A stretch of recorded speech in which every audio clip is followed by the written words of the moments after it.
You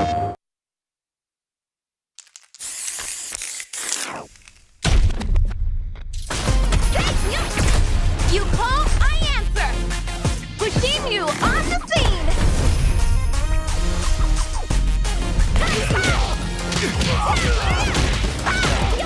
Man, come on, I'm ready to go. Calculated.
Time to play.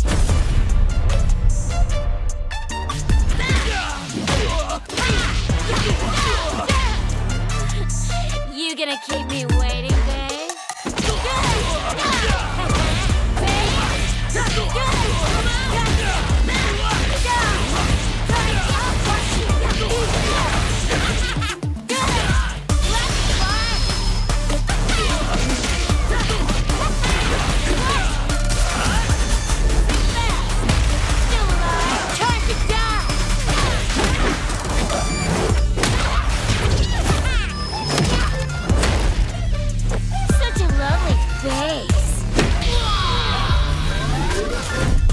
Stop, kid. You're killing me here. And only one of us is allowed to do the killing.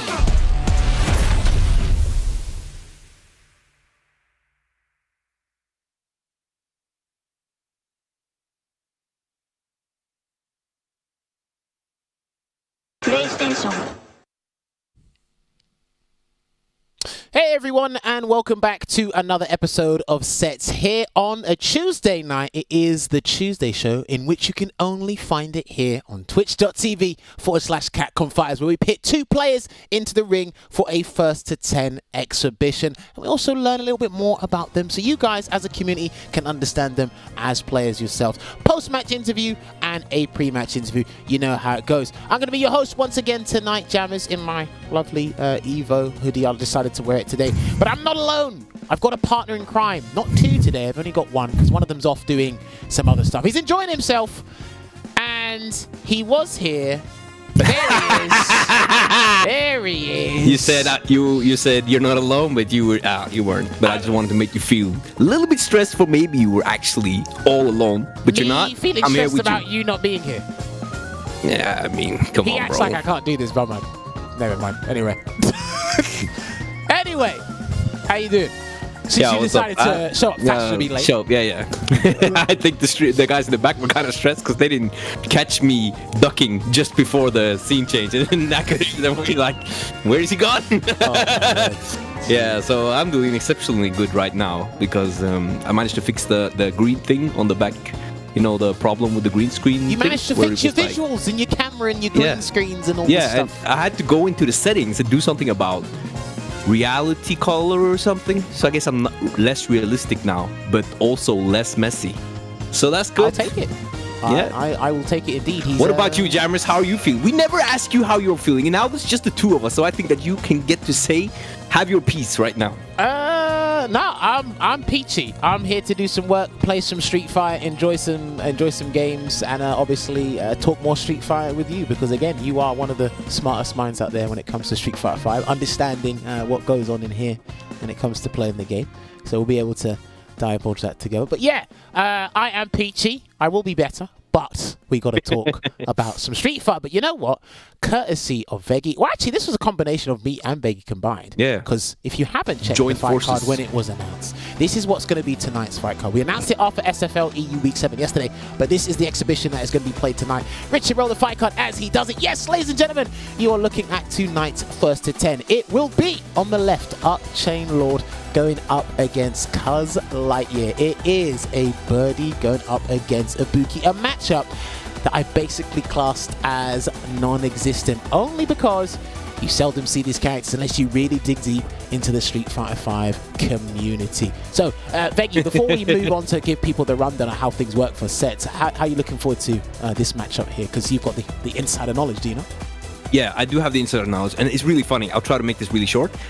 This matchup has always been complained about by Ibuki players, like a really hard matchup, like one of her hardest matchups. Okay. But then we remember in Season 4 when Birdie was a really good character and Ibuki was a pretty good character. Whenever Fudo ran into Fujimura, it was always Fujimura who would take it, and Fudo would later try to pick Mika instead because he wasn't doing it with him right. And personally, I've always experienced that it's really hard to deal with Ibuki because you can never really anti-air her, and trying to anti-air is so risky. So they complain that the neutral is too hard, and I feel we complain that the anti-air game is too hard. And I feel like they cancel each other out so that the matchup is way more even than either side want to say. So that might be something that we will hear from these two today when they talk about the matchup if we ask them, but that's at least how I feel, that both have a big problem in the match which kind of cancel each other a little bit out, at least in my opinion. Okay, interesting. Obviously, he's got the insider knowledge now. He's going to divulge more of his secrets when we actually get onto this exhibition, when it starts in a timely manner. Anyway, to give you guys the rundown on how the show actually works. Remember, I think every time zone around the world has changed now. So, Richard, if you roll the run of show, obviously people have to adjust to their new clocks. I have to adjust to the new clock because I almost actually made CuhzlightYear late. I have to apologize to him when he actually comes on the call. So, what we are doing right now is general Street Fighter news. We're just catching up on certain things regarding the Street Fighter 5 world. Some weeks will be pretty active, some will be more quieter than others, but we're going to be doing that for the next 12 or so minutes. After that, we move on to the player interview where we get the boys that we showed on the fight card, UpChain and CuhzlightYear, to come on, tell us a little bit more about themselves, and they can complain about the matchup with Veggie, because I don't play Birdie. I'm just going to be the I'm going to play devil's advocate and be on the outside and just watch these guys throw rocks at each other. But then after that, 15, 20 minutes from that, we are going to have a break, and then we're going to set up the first to 10 exhibition. So if you don't want to stick around for the chat or the idle podcast chat or whatever you want to call it, you can disappear now. I have it on in the background and come back in about 25 minutes or so, and we'll be setting up the first to 10. It's not character locked, so it's going to be interesting to see if any of these guys deviate from the original advertisement of Ibuki going up against Birdie. But yes, I mean, you told me about this matchup. Obviously, if Ovaha was here, Ovaha is actually doing something else, as we said, just to reiterate.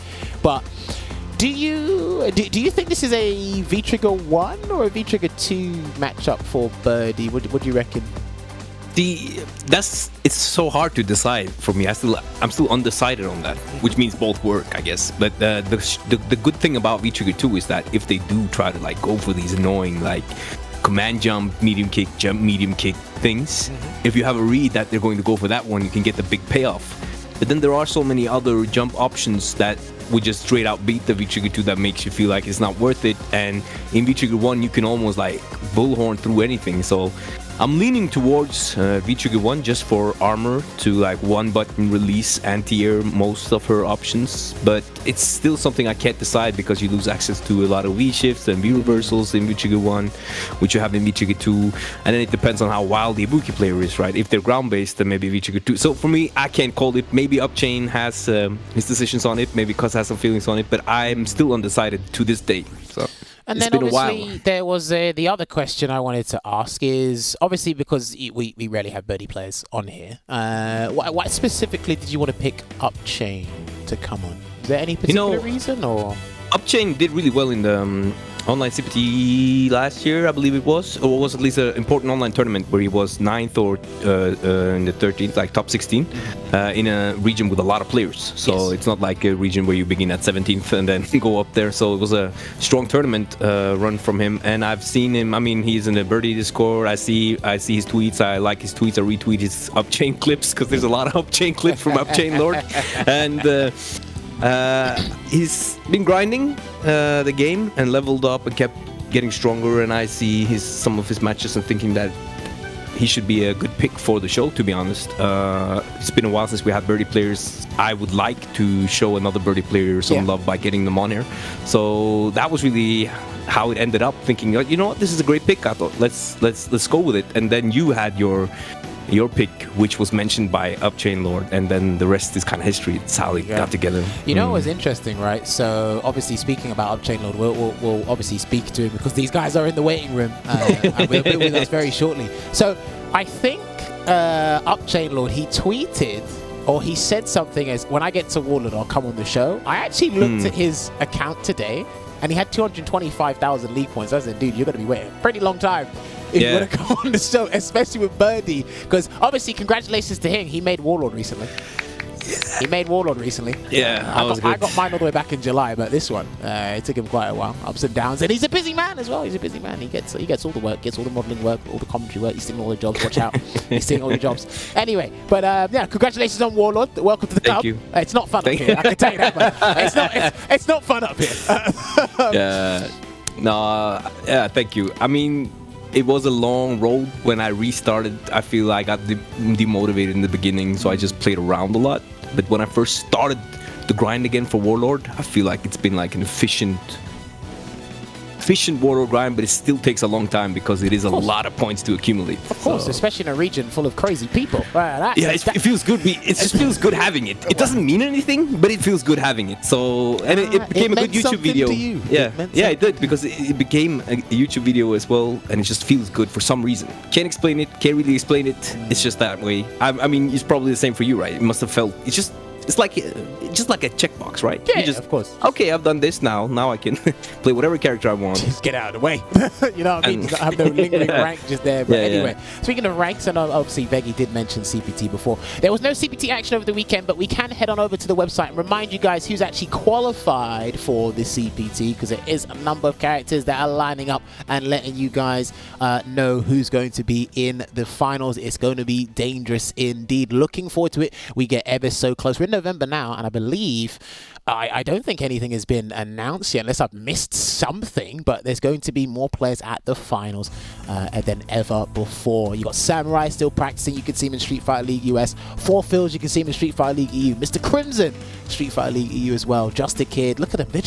They're all Street Fighter League players, for heaven's sake. Just a Kid as well. Momochi's there with a Cody, Dookie, Brandon, Emena RD, Kawano qualifying, winning Evo, Chavis Styles, can't wait to see him in action, solving with the Seth, Jarby M from South Africa, Ronaldinho with the Nash Phenom from the Nordic Baltic region, Takamura, Angry Bird, and of course the latest combatant to qualify is NL indeed, and his Luke is looking deadly. There's actually a new optimal post stun combo I saw, which was from him, but I think Phenom might have done it as well, but I haven't been paying attention until today regarding that. But yes, these are the qualified players right now via the online Premier tournaments. But then if we transition over, we have some Salt Mine League results for the World Warrior, because EU East had their 5th and final tournament over the past weekend. Yes, this was it. Perfect. So we got to give congratulations to Kamal. He was inspired.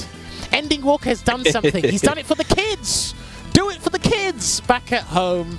And he said, yes, I'm going to win this last tournament. Picking Ed, he might have picked his Sagat as well, but Kamal has won this 5th and final tournament for EU East. Mick in 2nd, Shady Imposter 3rd, K-Jim 4th, Mayfi 5th, Git Blame 5th as well, and then obviously Joint 7, it is Shivo and damn, I'm gonna butcher his name. I'm so sorry. Jesubuk BC. I definitely butchered that name. I'm so sorry. Someone's gonna tell me off. He's probably gonna tell me off. Say, Jammers, I don't like the way you butchered my name. And I said I didn't know how to pronounce it anyway, but please educate me so I know how to pronounce it. But yes, these guys here.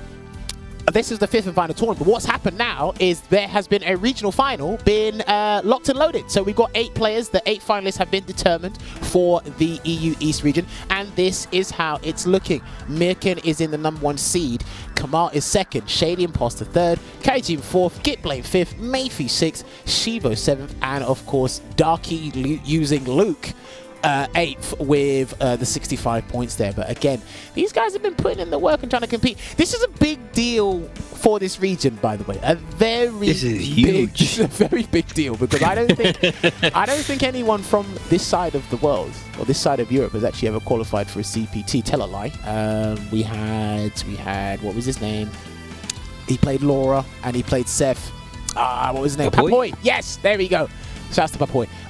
He did qualify last year, but obviously the finals got cancelled. But I'm looking forward to this one just to see who comes out on top. I think this is a region, I don't know about you, Veggie, but this is going to be a region where there's probably more pressure than there is before because 8 of them have been presented this opportunity. Do you know what I mean? This is an opportunity, like a once-in-a-lifetime opportunity, really. I mean, for our region, it doesn't really matter how much you narrow it down. There's always going to be that one killer or more. And I think in the Europe East region, there is a little bit, I would put a little bit of favorism towards Merkin winning it. Okay. That's what I feel myself. But the opportunity that they got is a once in a lifetime. So if you were from that region and you weren't grinding the game for the last months when you were already decent or good, I think that was not a good decision to make because this is like getting to go to the cup by only playing against other people who have been playing it casually from your region. In the way, from your region. It's like one small region with not that many players, and you have an opportunity to get to the cup, the big stage, maybe get some deals going later with sponsors. Who knows? This is really once in a lifetime opportunity as an esports competitor. I think there's gonna be very few of these storylines. As esports life progresses. Yes. Listen, I'll tell you what, because speaking of esports stories, we can't show you here, but like ending Walker, his win at UFA, that's pretty much everywhere on the planet now. It's on different news articles and everything in different languages. I think I've seen it about 17 different times, which is pretty damn funny, to be fair, because I still laugh at how he just walked past his trophy and it was there right for him. that would never not be funny for me. But, speaking of CPT, I think Richard wants to show this now. Speaking of storylines as well, NA East CPT is coming up. You can register for this now. Now, the storyline is who's actually going to qualify from here because some guys have turned their characters choices to Luke. Other people, they're still up top, but it's not as easy anymore. And then there's a certain Dawson player in this region as well. He can show up on the day. So if you are from North America East, if you are residing in this region, get signing up now. Head on over to CatConfires on Twitter at CatConfires. Find out when the date of this closes because you don't want to miss this. This is the one and only chance to qualify automatically. It doesn't mean they can't do it via World Warriors, but there's only 8 players for that spot. So please get signing up now. I cannot wait to watch this region because it's going to be an absolute bloodbath to see. But then, of course, there's one more thing before we head on over to our players in the green room and start talking to them. I've got to congratulate you again because you did something on SFLEU yesterday. You recorded your first win. Yes. Yeah, and that was about time. Now, but I can't do it. Let's go. Let's try. You want to try? You try? Okay. We'll try. There we go. We'll do that. We'll take it. I feel like it was about time because, there's been too many, not counting this year, because we're counting last year. There's been too many close but no cigars. There's been too many 1-1 games, 1-1 rounds that just didn't go in my favor. I mean, the stat could be so different if I was just better at closing it. So it's a relief. Finally, I feel like I played really shaky at the start of SFL. Yeah, you definitely wanted to say something else. Yeah. What? He beat his tongue. Don't worry, you beat your tongue. I like it. You're learning. Yeah, I've been playing really. I don't feel like I've been playing up to like as good as I want to play. Yeah, like as good as I want to play. But I hope to be able to bring more strength and resolution to the gameplay now. Have you seen the comments on that video yet? On which video? The SFLE yesterday. No, is it funny? Go right when we're done tonight's episode. Go have a look at the comments when we're done. Trust me, everyone's on your side. Everyone's on your side. Okay, good. Fantastic. Okay, that's really good. No, I haven't actually done it yet, and I like watching comments, especially. I don't know if you've seen my tweet about just watching comments when people are when they're not really that nice. That strengthens. It's like you don't care anymore. It strengthens you. You don't care anymore. Not everyone is strong-willed as you, love. Anyway. Oh, you're so kind to me. Always. Well, you're extra nice to me today, Jammers. I really Maybe I am. I had to do for Olvaha. I had to do like an Olvaha joke just for him. Okay. When you said that NL's Luke is looking good, I think Olvaha would have corrected you and said, "You mean his Luke is looking good?" And I felt like he's not here, so I had to do it for him. I mean, I would have the same face as you, but right now I'm just in his space doing his thing for him, so that you can give me that face, which I will send to him later because it's not to me. Don't ever feel obligated to fill in for someone's dead jokes. Don't take that wrong. It's not a good one. You don't get paid for it, and you're gonna be here all year. But anyway, I'll tell you who I don't want to keep waiting. I don't want to keep our guests in the Discord call waiting. So when they are ready, if we can get CuhzlightYear and UpChain to unmute their microphones so we can have a lovely chat with them for the remainder of time here, because I think there's an abundance of questions we want to ask these dudes and get down to the meat and bones of things. So let me find out. UpChainLord, CuhzlightYear, can you guys hear me loud and clear? Loud and clear. Yes, I can hear you. Yay, there we go. Fantastic. So, gentlemen, thank you very much for taking time out of your day to join us on the show in this first Thanks part. for having us. Yeah, no, of course, no worries. I mean, in this first part of the show, this is where we get to know you guys, find out more about your character choices and whatnot before we get you guys throwing shurikens and banana peels at each other, before you guys really get upset at each other's characters. But my opening question, it's a general one, but I like hearing all the different stories regarding this, is I really like to know the origin of people's names. So I want to go with CuhzlightYear first, because you definitely had that name before Snoop Dogg did his tweet a couple of days ago. You definitely had that name before he did it. So, CuhzlightYear, educate me on how this name came about. By the way, my mum loves your name. She was laughing about it all night. So, my mum is probably going to hear the origins. So, talk to me. How did it come about? Some people know I had a different name beforehand. Not going to say what that name is, but everybody knows what that name is. So I had to change the name because somebody reported me on Twitch. So I was like, okay, well, I'm gonna have to change it. And I could have like changed the letters around and used like a 3 or a 0 or something to try to make the name, but I would have been like, oh, they're gonna ban me again. So I had to come up with a new name. So I was just thinking, and when I talk where I'm from and when I do anything, I say cuz a lot. Like that's just how I talk. That's just how I am where I'm from. So I was just trying to incorporate that. So then I just thought about Buzz Lightyear, and I was like, oh, wait a minute, CuhzlightYear, that's pretty funny. That could be pretty good.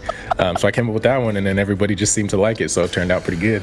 See, this is just me, because I literally don't know if that's just a West Coast thing, or is this just something, again, you said I just thought of Buzz Lightyear, I say cousin, it's like, yeah, we just meshed the two together. It's not a West Coast thing. This is exclusive to you, right?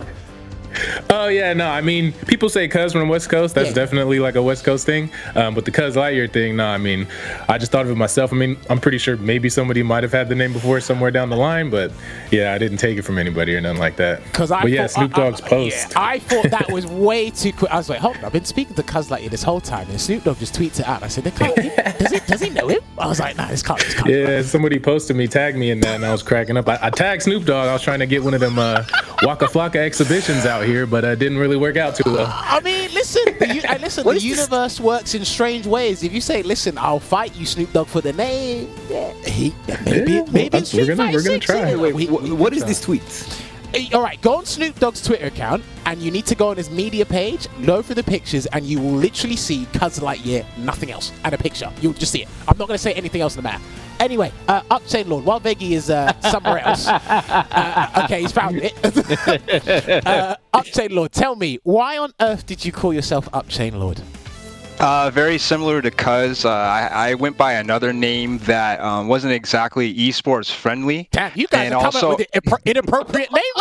I mean, personally, I could be Jordan, Douglas, Grant, Alfred, Frank, but a lot of people have a lot of other interpretations of those letterings. So, from the very beginning, when I was playing Birdie, I wasn't really that good, but I had a lot of heart and I made a lot of reads. So I'd always throw up chains, not even as a reaction, but just throwing them, and people would get caught. So, so I'm in the Seattle area, and then so there was one of the prominent Seattle players named Nightmare 2450, godlike Nakawi player.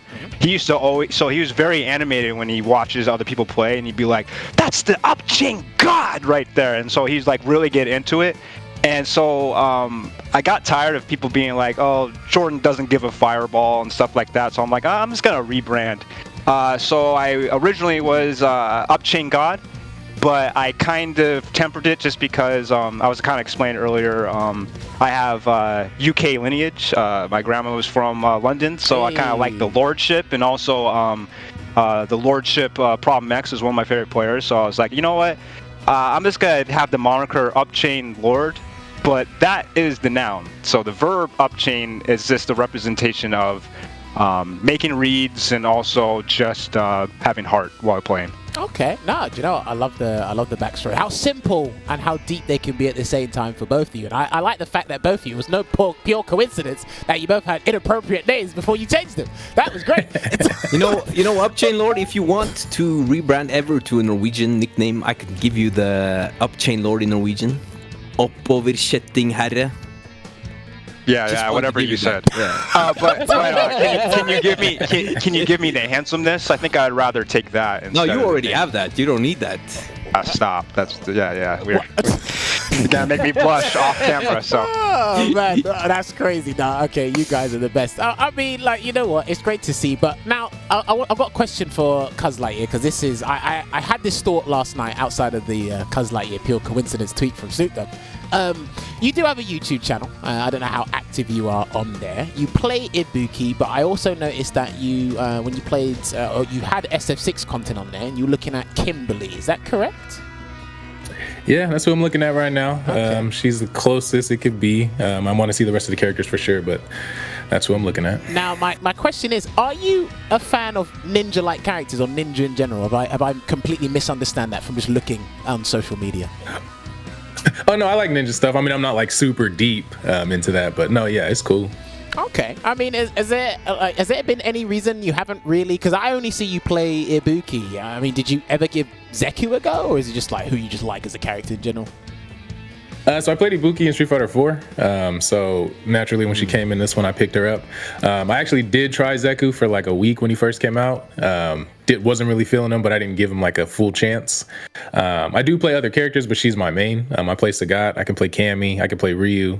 But she's definitely who I use for sure, and she's my favorite. Okay. Now, go on then. Oh, so, yeah. Do you think she's very different? Like, is her playstyle the same in Street Fighter 4 and Street Fighter 5, or do you think it's like vastly different?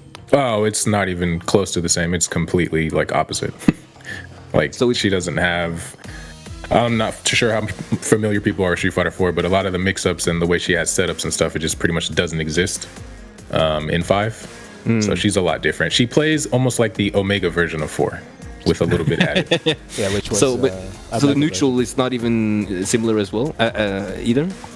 Like the only neutral, yeah, because in Street Fighter 4 you would kind of buffer with crouch medium punch into neck breaker. Yeah, that's what you would use, so you can get like a hard knockdown. And this one you can still buffer with crouch medium punch, but you won't really get a hard knockdown unless you're buffering with light punch Rada, which isn't really the best idea. Okay, that's interesting. Yeah. Of course. Oh, do you want to I think it's interesting too. Then, yeah, when you kind of that loyal to a character that even though the playstyle is completely different, you still stay with them. Is that just because you like to play the character that you're visually most interested in, or is this just because you started? I'm just known for her, so I like to stick with her. A lot of people gave up on her when they nerfed her for sure. Took me a little while to figure out how to play her. But yeah, and I'm not like I don't like playing like the top tiers just to play the top tiers. I don't like to do that because I could pick that character up. I could pick other character up, and people like try to kind of tell me to do that because like people tell me I have really good neutral, but I just can't. Like, it's just, I don't know if it's like a pride thing. I don't know, but I just can't do it. Well, I mean, that'd probably be the easiest way to surmise what you're basically explaining to us. Because look, Ibuki, to me, Ibuki is basically non-existent right now. There's like a handful of you, maybe 3 of you guys actively playing the character.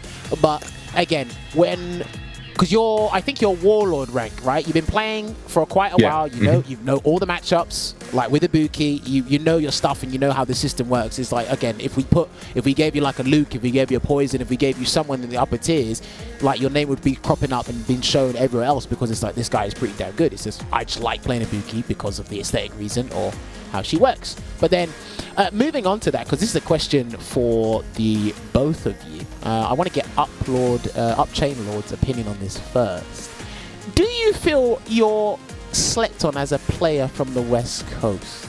Do you feel like people don't speak about you enough?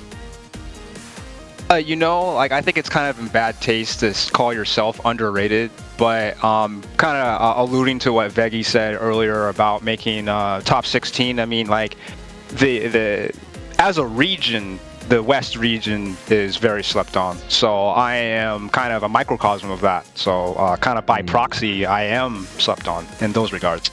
And even more so the Northwest and like the Seattle region, because like obviously everyone knows about Chris and Dr. Danny Pham. Like they're like S+ Seattle players, but there's so many other good Seattle players, including myself, that kind of don't get the shine. So that's why I'm very thankful to even have the opportunity, because like I feel as though like I don't get talked about a lot, and I do get compared to other birdies, but I love it because I love Birdie so much as a character that, you know, like I'm one of those people where it's like you can shine too. It's not like it's not monopolized. Like there could be like Veggie, like I have no problem saying, oh, Veggie is so good as a birdie, and then Mags and everyone else. Like I just love the character, and I just am very thankful to be able to kind of show and represent the character at a very strong state.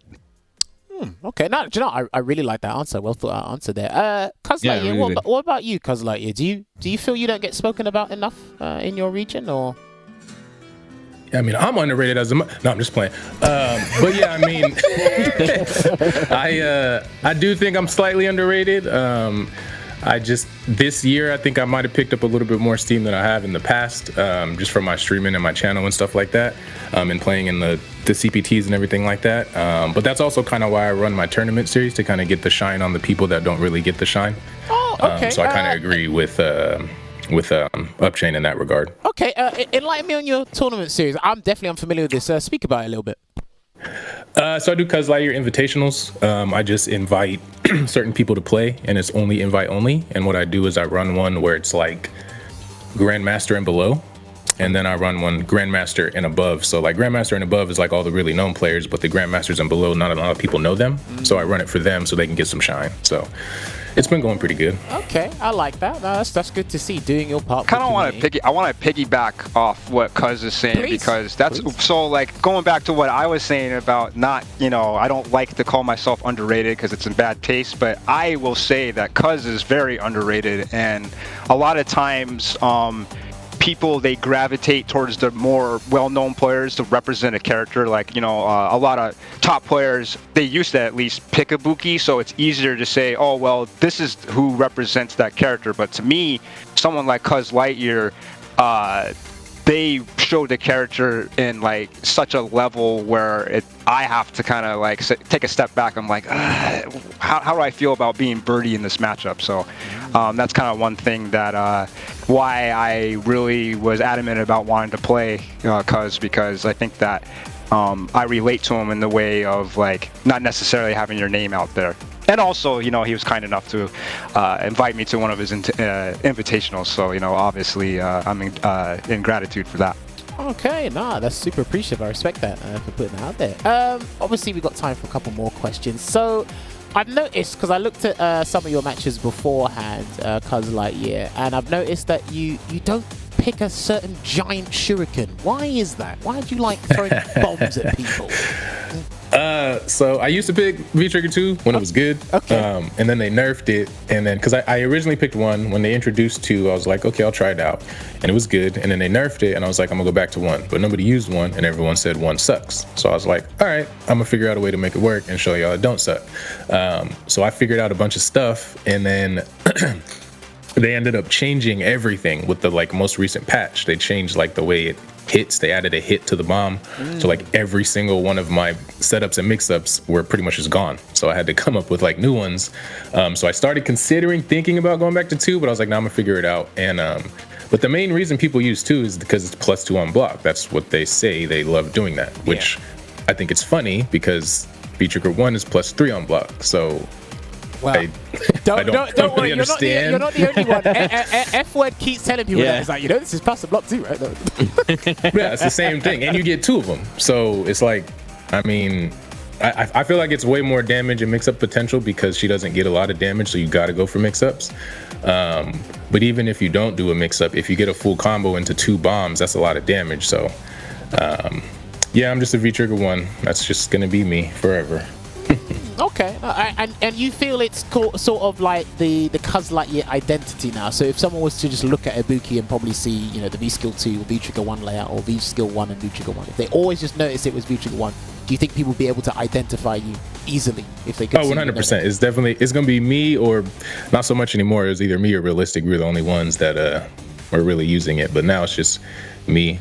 So I think it would probably be that way. Okay, fair play. I was just curious, that's all, because I'm like, damn, this guy doesn't use the shuriken at all. It's like, is he like effort? Nope. Like, what's he done? Nope. I actually checked the percentage on it the other day, and it's literally at 0%. Wow, that is insane. That is V-Trigger 2 is at 0%? Like my usage, yeah, when you go to usage. usage Yeah, in he your does it. profile, Yeah. it's at 0. That is It's at absolutely 0%. crazy. Right, Veggie, you got any questions you want to ask these guys? Would you wanna- Yeah, do we have time for a little bit longer one, or should Yeah, we you say can that have, you can have a little bit longer because we start a little bit later. Yeah, okay, so the one thing that I've found really interesting thinking about lately is frustrating parts that in fighting games that later become the more enjoyable part. So I would like to know for both of them, what is the most frustrating thing you experienced when you were coming up in fighting games that you now really appreciate about fighting games? We can start with UpChainLord. Like for me, like I had to really like pull my own teeth to get in the mood to actually go to the lab. Like, you know, I didn't lab anything. I don't know if you've ever seen the movie Drumline, but like, you know, spoiler for that, he couldn't read music, but he could play the music. So that's how I played. So I didn't know anything about frame data. I didn't learn frame data until season 3 of this. So I didn't know anything about frame data, didn't like the practice, didn't watch my losses. I was just purely focused on how good I look winning and things like that. But now, you know, so now, you know, as time goes on, I realize that it's like, well, the reason why I haven't, you know, well, to put it in context, I started out for the first year when I went to locals and stuff going 0-2. And so fast forward 6 years later, I made top 16 at CPT. So in between that time, you start to realize like, well, these people, they're playing the same game, looking at the same characters, same frame data, same whatever, but there has to be things that separate person A from person B and like training. So that's probably the number one thing, was actually having fun, learning from my losses, and actually hitting the lab and like learning setups, frame data, and things of that nature. Wow. No, do you know what? I like that he's publicly said that. That was really like, yeah. I mean, That was I mean, I think it's really cool that. So I guess Street Fighter 5 is like your first Street Fighter, yeah. Is that right? No. So I am, you know, obviously I'm older, so I'm you know, in my late 30s. I've played fighting games my whole life, so fighting and sport games. But as far as like actually the knowledge and stuff like that, I was just like extreme casual, like couldn't just. Okay. But part of it for now, like how it relates to me now as a player, is that I'm very stubborn. So that's kind of another representation of what UpChain is. It's like, you know, I'm still I'll die throwing that out. So like, you know, stubbornness, it's kind of it's hurt me, but it's also helped me because like it's helped me approach things kind of stylistically. Okay. CuhzlightYear, what about you? What's been the most difficult challenge to overcome that you now appreciate in fighting games for you?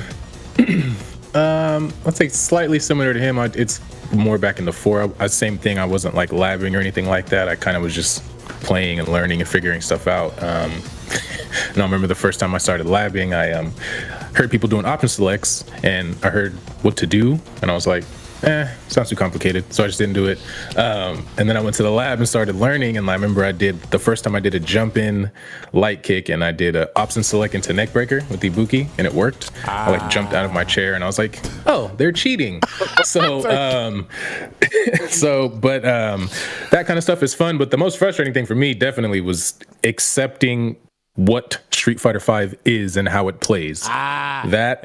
There was one of the most frustrating, and it's a thing a lot of people have issues with when they're trying to get better at this game. And I try to tell them, I was like, you're gonna lose to dumb stuff, you're gonna lose to stupid stuff, you're gonna lose to people that you shouldn't lose to, but like that's just part of the learning process of this game, and that's just kind of the way this game is played. So I appreciate it now. It just took a long time to accept that, because you know what? Again, that's something that, again, like, props for you to come and say that out loud, because funnily enough, Veggie, I don't think you know this either. I used to actually tell some of the players this back in 2016 when the game was out, because obviously the game was in its infancy stages. 2016, we're all learning stuff, and I was like, look, this is what the game is. I said, people are going to have to use the word acceptance. If you can't accept this is what the game is, then don't play it.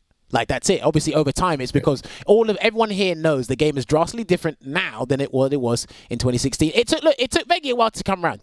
I think, Veggie, what was it, 2017 or 2018? 2018? 2018 was when I started grinding Street But Fighter obviously, 5, the game changed twice or three times before Veggie came on. But at some point, Veggie said, look, like, maybe my core problem is still there. It's not going to change, and I still like playing Street Fighter. It might have been the same for you two as well. At some point, you're just like, you know what? This is it. Like, you either play it or you don't. And obviously, you found something in the game. You found your fun in the game somewhere, and then you were able to kind of dissect what the game is and then try to turn it into a winning formula. So players like the both of you that go, you know what, this is it, we're going to work with this, or change the way you look at fighting games, like, listen, that deserves nothing but respect. So shout outs to you two for saying that out loud. That's great to see. Right, we got time for one more question before the break. I always like asking this question. I've been surprised, like, heavily 3 times. I don't know if you two are going to surprise me, but we'll try it anyway.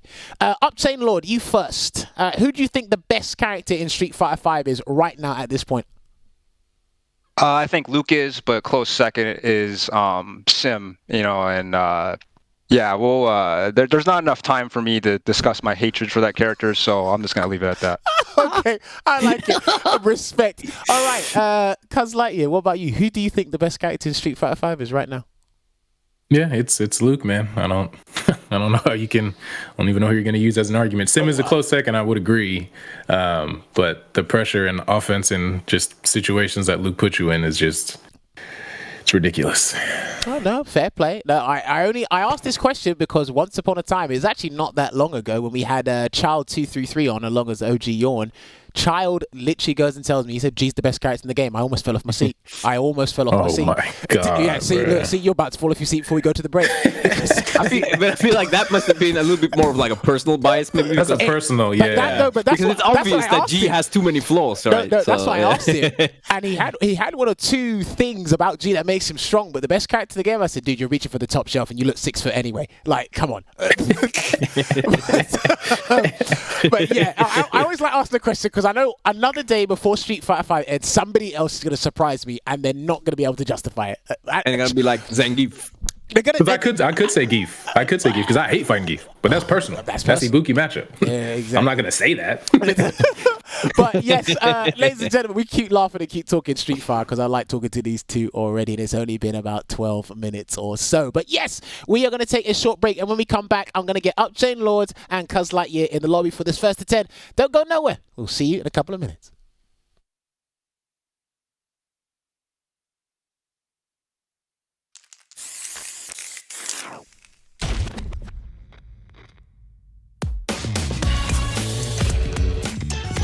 So I've been thinking about strength, man. Strength, might, the power to fight. Is it money, authority, a cool job, a ton of likes? Okay. Let's keep it simple. I want to be strong. Can you believe it? We got self-driving cars. The time's coming, we'll be taking rockets to Mars. And yet you still got folks out there using their fists and bodies to seek strength. Yeah, I hear you, man. We're all a bunch of fools. But, you know, if you want to know about strength, you just got to get to it. We fighting fools are all getting to it on the streets.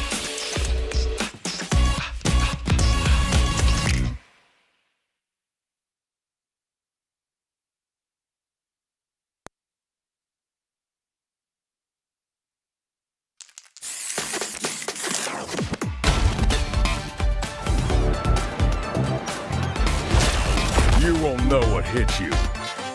Let me have some fun. Let's get this mission started.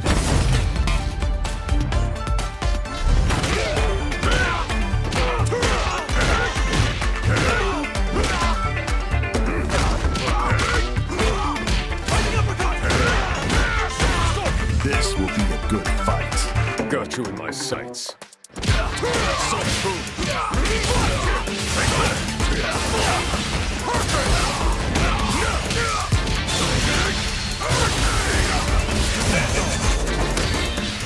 Neutralized. Come on.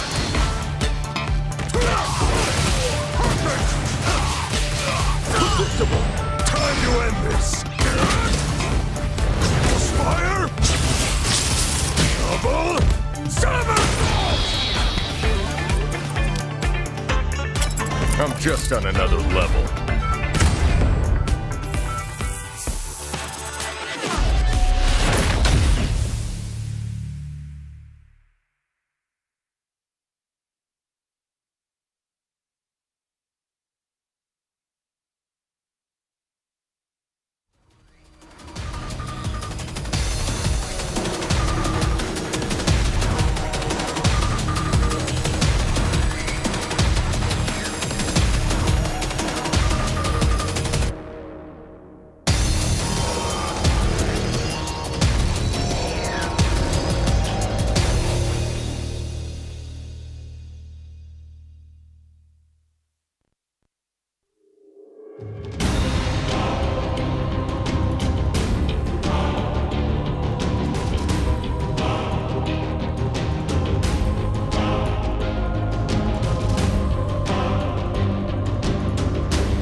All right, ladies and gentlemen, welcome back to tonight's episode of Sets featuring UpChainLord and CuhzlightYear. We've already done the pre-match interview, had a laugh with these guys. They're great people, but now they need to put their skills to the test. Normally, I don't do this part, but our other co-host, Olvaha, shouts to Olvaha wherever you are in the world.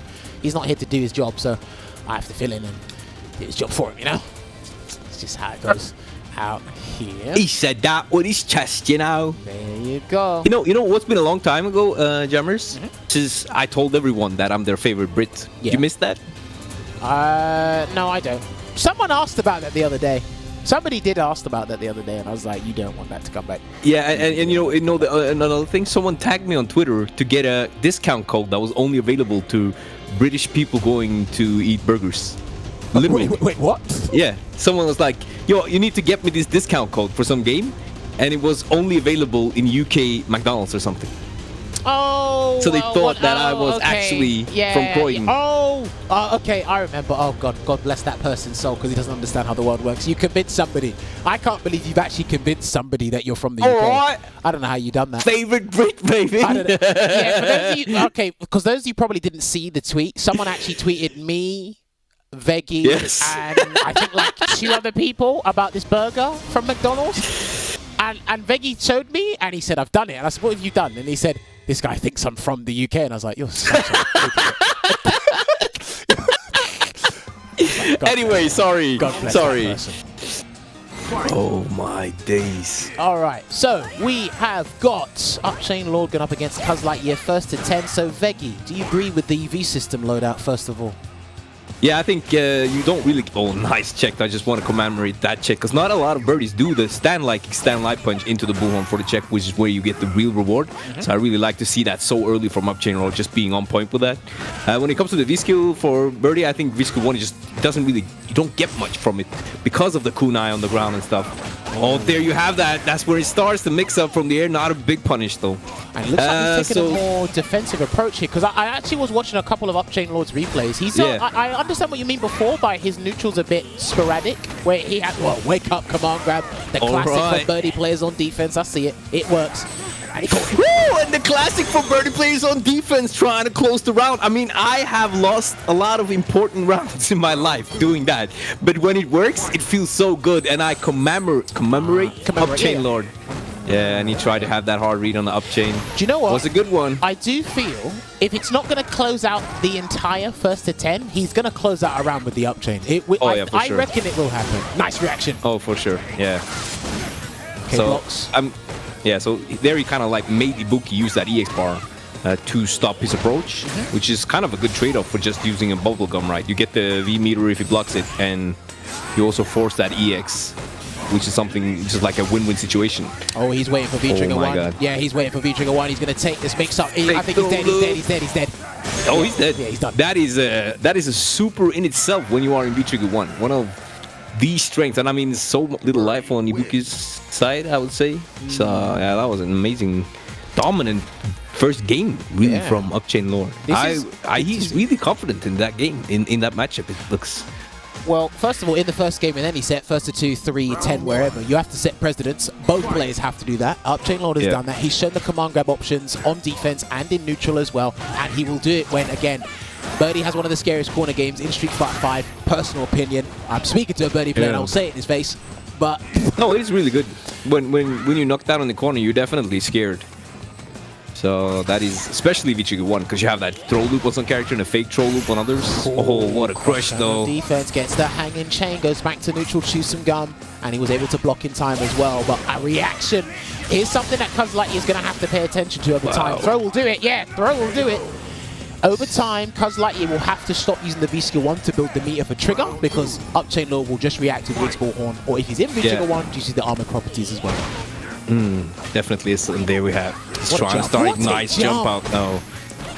He's going for the bubble gum. He's like, oh, I thought it was going to come. Oh, it was almost, yeah, that was not too far away from getting that conversion.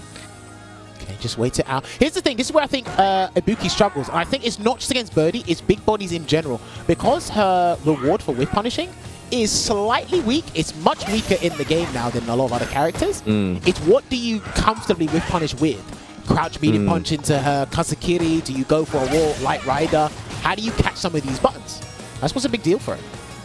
Yeah. See? I mean, oh, nice check, but he does not convert. That was great awareness, knowing that you can just jab check it. And he misses that jump in, but finds the cross up. That is the tricky range, the annoying range to play against. And there's that throw loop-ish. Right, it's guess the game after this. Yeah, it's guess the game. Oh, no. No, he did the one without the Oki. He was not holding the horn. So he's definitely giving another chance for CuhzlightYear. Does not need to take a big chance. They kick off the activation. That was something that was integrated in the last version of this game. Slide into V-Trigger 1. She can only do that with V-Trigger 1. And my word, does that help out. Nice usage of the EX horn. That's got to go. And he finally I don't think he wanted to do that. No, that must be the same input as the EXDP. You definitely, I don't think there's much. I mean, you get some more damage, but you don't get much more, so there's not really any point in doing it right. He can't use the EX kunais now, so he's going to have to play earnestly for a little while UpChainLord has the advantage. I really hope they sort something out about that in SF6. I really hope they do something. So one thing to think about as Birdie. Oh my god, there's that crush. And let's see how it's gonna. Yeah, I like that he's just keeping it out. That kind of has to respect the bubblegum just afterwards. There's an activation though. He went for it again. I kind of like it, but this is dangerous. He might bullhorn. No! Oh my god! But no damage. All that work for no damage. All that work for no damage, Jarvis. No, I'm telling you, right? You can't. Listen, CuhzlightYear said it earlier in the interview. Ibuki is a mix-up character. You cannot tell me without... You have to sacrifice minimum 200 damage from these bomb setups to prevent Birdie from just doing wake-up bullhorn. You have to do that. You can't do that whole sequence and think he's not just going to blow through the armor. Come on. Am I the only one who saw that? I mean, you have the double jab. You have the back medium punch. Can Ibuki do it though with a She standby can punch? at least do the back medium punch and convert. So Can she do that? Is there enough time? yeah. Back medium punch beats every armor except for maybe EX Bullhead in V-Trigger 1, which is the... I think that's something we're going to check a little bit later. 18 frames on the regular horn. What a jump in. But I think to make this matchup annoying for Birdie, you have to be one of those Ibukis that constantly mix up your air approach, close, jump, kunai, jump, medium kick. There you have it. And he missed times. He didn't believe he would get the hit, and he got it. And that throw was too early, and that's why UpChainLord could throw him back to the corner. Do you know what's beautiful about that? Veggie was literally explaining what Ibuki should do, and CuhzlightYear was doing it until he got thrown. Yeah, and it was working, right? He just didn't expect it to. Like, so for me personally, when the Ibuki plays solid like the Cuz is playing right now, is when you can feel comfortable. It's when this starts happening, is when you can start feeling uncomfortable. And I like that CuhzlightYear is still not deterred. Nice check on that EX Revenger. He's still not deterred from going for those throw loop-ish in the corner, even though he's been woken up on twice. He still wants to do it. I think that chain could have been punished by EX right now, but I don't think CuhzlightYear wanted to spend the bar. V reversal out of there. He's going to have to make this choice in the corner because he might die. Face. He walked. There you have it. That is the approach. You need to use it. What's it got? See, there that's you the go. back Okay, so he knows. Yeah, okay, so he does. But he's not ready this time. Wake up, super. Oh my god, again! No! What did you punish? Okay, he escapes. He can still make it happen. He can't jump. He can't jump. Oh, he can definitely. He has to be close. Jump medium kick. Definitely just go through the bullhorn. So that's the mixed EX kunai or jump medium kick. What you're gonna be, or are you just gonna try to win him out? You just walk the full screen UpChainLord is right now. Is like my favorite player right now. 3 games of the trot, playing the matchup to a T from Birdie's perspective. You know what? There's so many scenarios I'm looking, because again, I think this matchup is non-existent. That's why he's here, because he does play this matchup. There's a couple of things I feel that maybe CuhzlightYear should try and experiment with a little bit more, because it's first to 10. But he's not deterred, but I do think he's having a little bit of a passive approach. I could be wrong in that regard. But he has many games to adapt. But I just gotta say, I really liked how UpChainLord was full screen for a whole, I don't know how long, for a very long time, and then suddenly just walked in. Like, suddenly was in his face. That walk speed, that was just great usage of those buffs. Into the chewing gum again. Try to block. I just don't know how Ibuki gets her big damage without giving up something to not deal with this onslaught of a bulldozer from that's punishable. No, he didn't get his button. No, he didn't get his button. He didn't get the button. Because that's -9 now, and hurt box extended the entire way. Here we go. Here's the activation though. Is there gonna be... Oh, he finds That's dead. That is dead. Oh no. It is not dead. Oh, no, he gets back. He misses the meter, gets back thrown in the corner for all that trouble. Damn. All that trouble. And do you know what's crazy? UpChainLord, I don't know if he actually knows how to defend against these mix-ups. I could be wrong. We should ask him afterwards. But yeah, he's just allowing it to happen. He's like, you know what? I can still come back because you're working too hard and exhausting all your V-trigger for something I can do in one command grab. Yeah. So there's been a lot more aggressive button presses right now from CuhzlightYear. I really like this approach, but he finds the throw. Oh, and this time it's not ready to check. He checked it earlier. And again, he's missing the meaty. There's something about, I don't know, there's something about this. CuhzlightYear has been missing meaty throws quite a few times. Good check. Oh, nice. Do you know what? I like that he checks that, because I feel I feel not enough people check that, to be honest. Yeah, I agree. Oh, he's trying again, and he drops something. Nice safe jump for the only way I think to anti-air there would be super or EX bullhead, as long as there was an empty, but it didn't really work out. I don't know. I feel he could have got a bigger punish on the ground and saved the meter, but hey, CuhzlightYear's at the steering wheel at the moment, goes for the pressure, good V reversal. Well, that's good, because that V-trigger has been doing great work for UpChainLord. Finds the overhead. Such a great round from CuhzlightYear. Just making every right read, and there's the conversion. Okay. Did he combo? Does that like it? No, it said counter hit, but I think only the first part counts. He's out. Nice. Oh, yeah. I think he's going to wait for a Kun opportunity.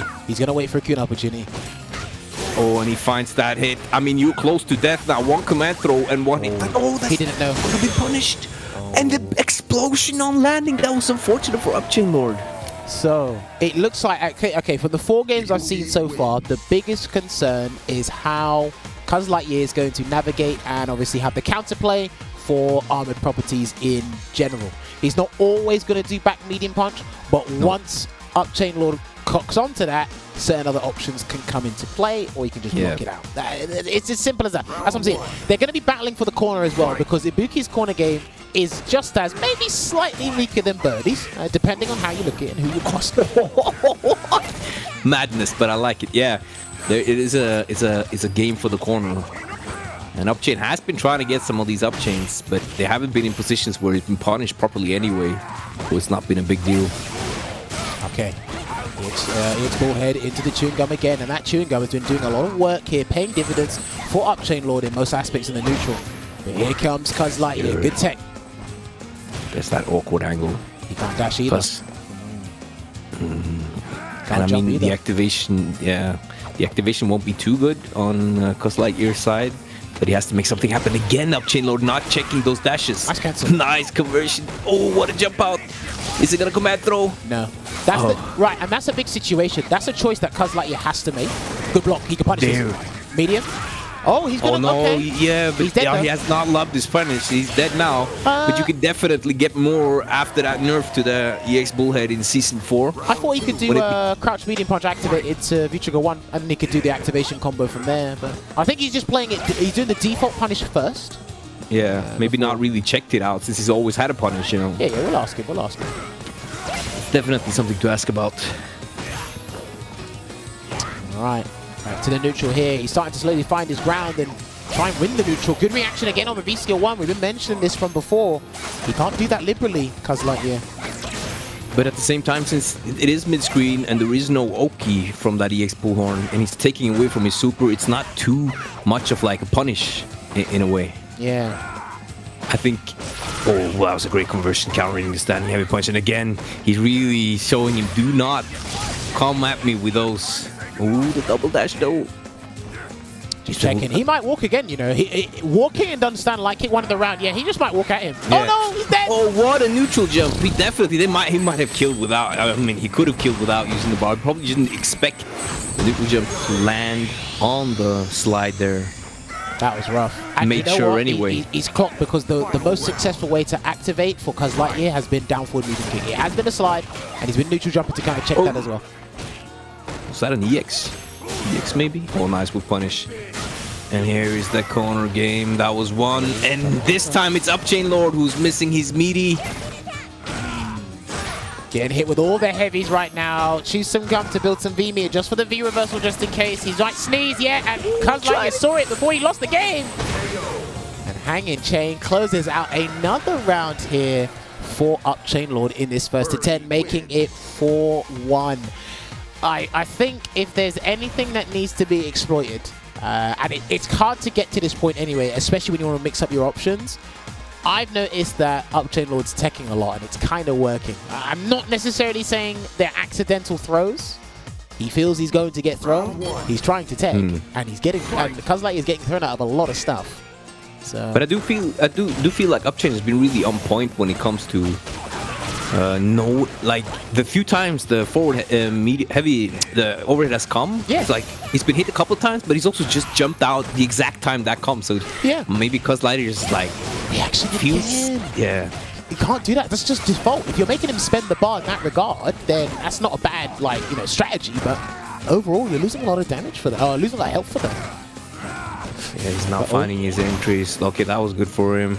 Air to air though, actually finds the neutral jump, but drops everything again. He must be there's so many unfortunate situations. And again, like you mentioned before, Beggy, when he just snuffs out that situation where he's throwing overhead, he just jumps out and gets what he needs.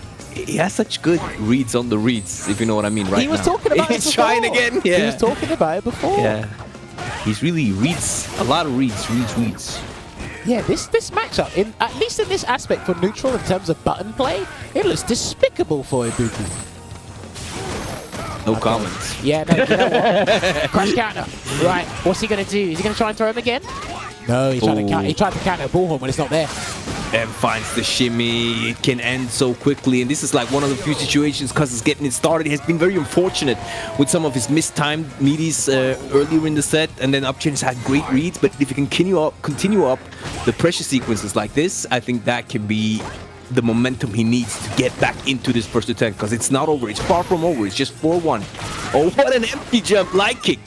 Boy, back throw again, and he's in trouble. Good, wow, good jumping hard punch. Luckily escapes just by a slither there as CuhzlightYear goes back to the mid screen. And again, he's picked V-Trigger 1, but it hasn't really helped him as much as I'd like to see it help him. Well, I think maybe the V-Trigger 2 could add some more danger. The whiff punishes on the buttons will be stronger. You will have more access to them. So maybe it's just that this matchup, it might not be as strong. Losing the reversals. Oh, great. Gutsy. What's it gonna be? Are we gonna see a wake up super? He was baiting. No V-Trigger is gonna come from UpChainLord, but he still has the super. So any one hit is really big right now. Okay, I think he's waiting for the trigger. Overhead. Oh, finally gets the right read, but did not have much. Right, he got him. Oh my god. The classic. Oh, it was gonna give eventually. You finish. I forgot about it until I saw it right now, Jammer. Here's what's crazy, right? So if he teched, or I think if he jumped forward as well, the kunai release is going to catch him anyway. He barely had any health to do anything, and you don't have any armored moves in the air, only your jump attacks. So it was completely fine. Good play there on CuhzlightYear's part. Slowly reducing that deficit. Still looking like a chore. It's a bit of a struggle there. That roundhouse has been doing so much work, giving him so much reward on defense there. UpChainLord. Yeah, it really has. His usage of the heavy kick has been absolutely mesmerizing, Jammers. Oh, tries to get that sweep on the stand fierce a little bit too late, but Cuz is really getting into form right now. Finding the timings, better at the timings. Easily managed to corner him this round. Quick corner. Oh, but he has the EX though, so no OP. Nice counter. That was a really nice counter. It keeps, at least if Birdie blocked that, it would have kept him in place. Nothing would have really happened. Ah, and he got him! Oh, there he gets it, finally! Oh, and he gets a teabag as well. Oh, if I was Cuz right now, I would be getting ready to drop some mix-ups. I'm telling you, oh wow, he's dead. Oh, that happens. No, that will happen to people. On occasion, it will. When you back that, you'll try to jump, slightly walk forward, do something, the chain will catch you and you won't like it. I say that from personal experience, by the way. Yeah, I know. I know you say that from personal experience. Alright, okay, that was interesting. Oh, great though. I think it's great for Cuz whenever UpChain uses one of those V-bars. No super conversion. I really understand that, because that would have been low damage, but at the same time, he would get that Oki. What a crush. Right, if he hits him now, Ibuki's dead. I think CuhzlightYear should not jump. I don't think it's a good idea. It's ill-advised at the moment, and he tried to check it. It didn't work out. Here comes Oki. I think he's still looking for it as well. And he jumped. Good timing. What a jump. Good timing. That was so good, and the activation is there. Has to hold that, and tries to tech. That was sneaky. No, dropped it again. No! He tried to V-reversal. That was a V-reversal. That forward hard punch was a V-reversal. However, for sure. CuhzlightYear was very greedy. That activation combo in the corner, if he got it right, it would have killed. He didn't have to get reset, but I think he needed to do that just to get some psychological advantage there. And what a jump in. It's just like the timing is so good in Cuz's favor, and he has such great reads going into this. Another good one. Oh, he tried again. UpChainLord at the brink of stun. Misses the meaty for the activation. Nice air to air though.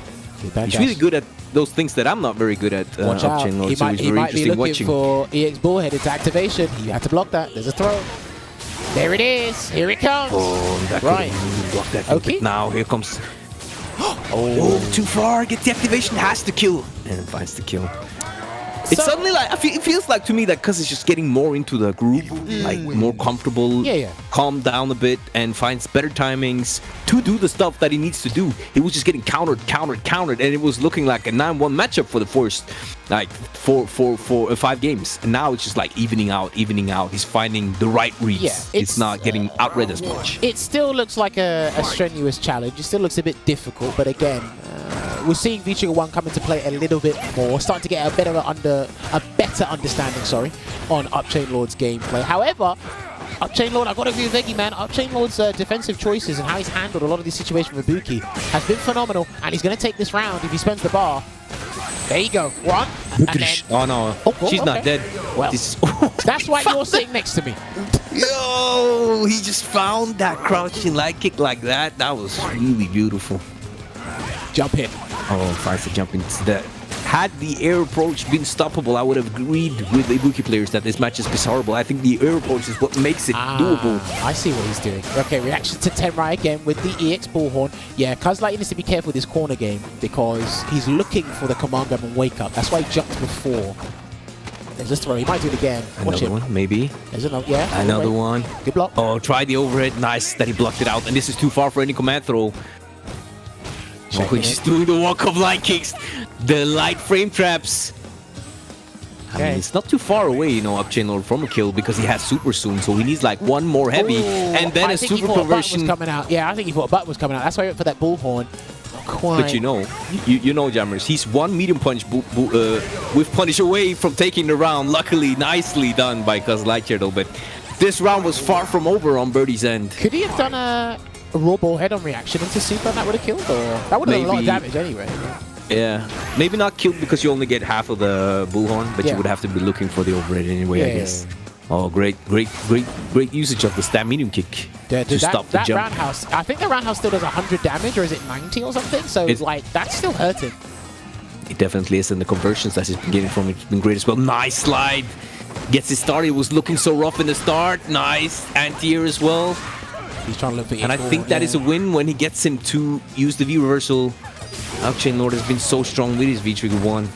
Right, he's going to have to do slide activate. He might have to go for slide activate, but UpChainLord might be looking for it. Reaction. Oh no, that was unfortunate. We're really close on live. He's going to get an activation. Oh, what is going on right now? Nice, but he does not have that V trigger as we spoke of. He spent it already. He can throw another bomb. I think he might have to throw the bomb raw. I think he has to just throw it raw. I don't think he's going to do it, but... And there's no meter. UpChain has to hold this. He could not do it. No, was that the heavy version? I don't think it was. I'm not sure. There's a bomb. Kick it back, kick it back. Let's go. That was too funny. And I mean, I feel like it's really anyone's game. One kunai left. No punish with the stand like it. Punish. Oh, but finds that kunai. You know, that was so close. And the way they play football. The way they play football. He held back and hard punch and hard kick, and that's basically the longest duration for the explosion. I think that's 7 seconds or something. So you're gonna kick it back and forth, and you think it's the middle version, and it isn't. And it's like they were definitely playing footsie. Oh, they're playing. No, they're playing keep it up. Good old football game. Keep up, baby. Yeah, one tap or whatever it's called. Oh, he had a conversion there.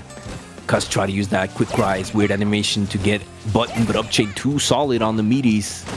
With suddenly at 4-4, and it's just looking like CuhzlightYear is finding his form. A lot more good timings, but UpChain also has his own great timings, and what an air-to-air, just keep him cornered. Nice combo. I love it. Throw will do it, and he got the frame trap. That was too good. No, that was too good. What was that? What a way to get perfect. I love something I've never seen you do before. Bro, I don't even know why I'm here, to be honest. I never seen you do that. My man did chewing gum in the guy's face and it worked.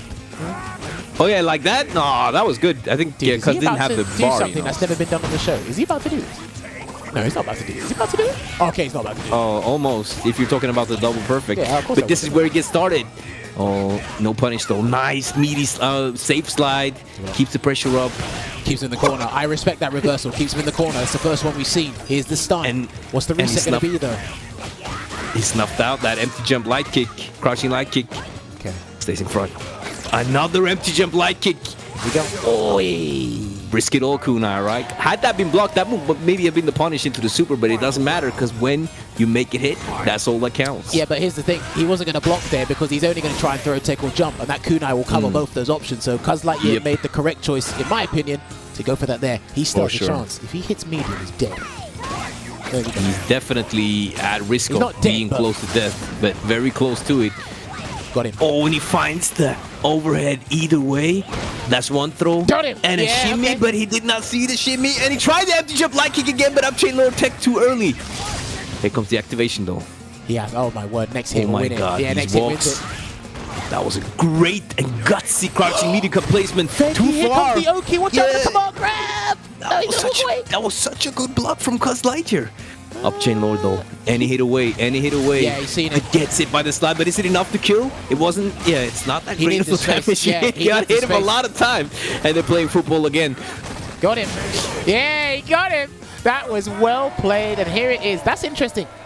Very interesting neutral scenario, and something that you just almost never see as a V-Trigger application for the bomb.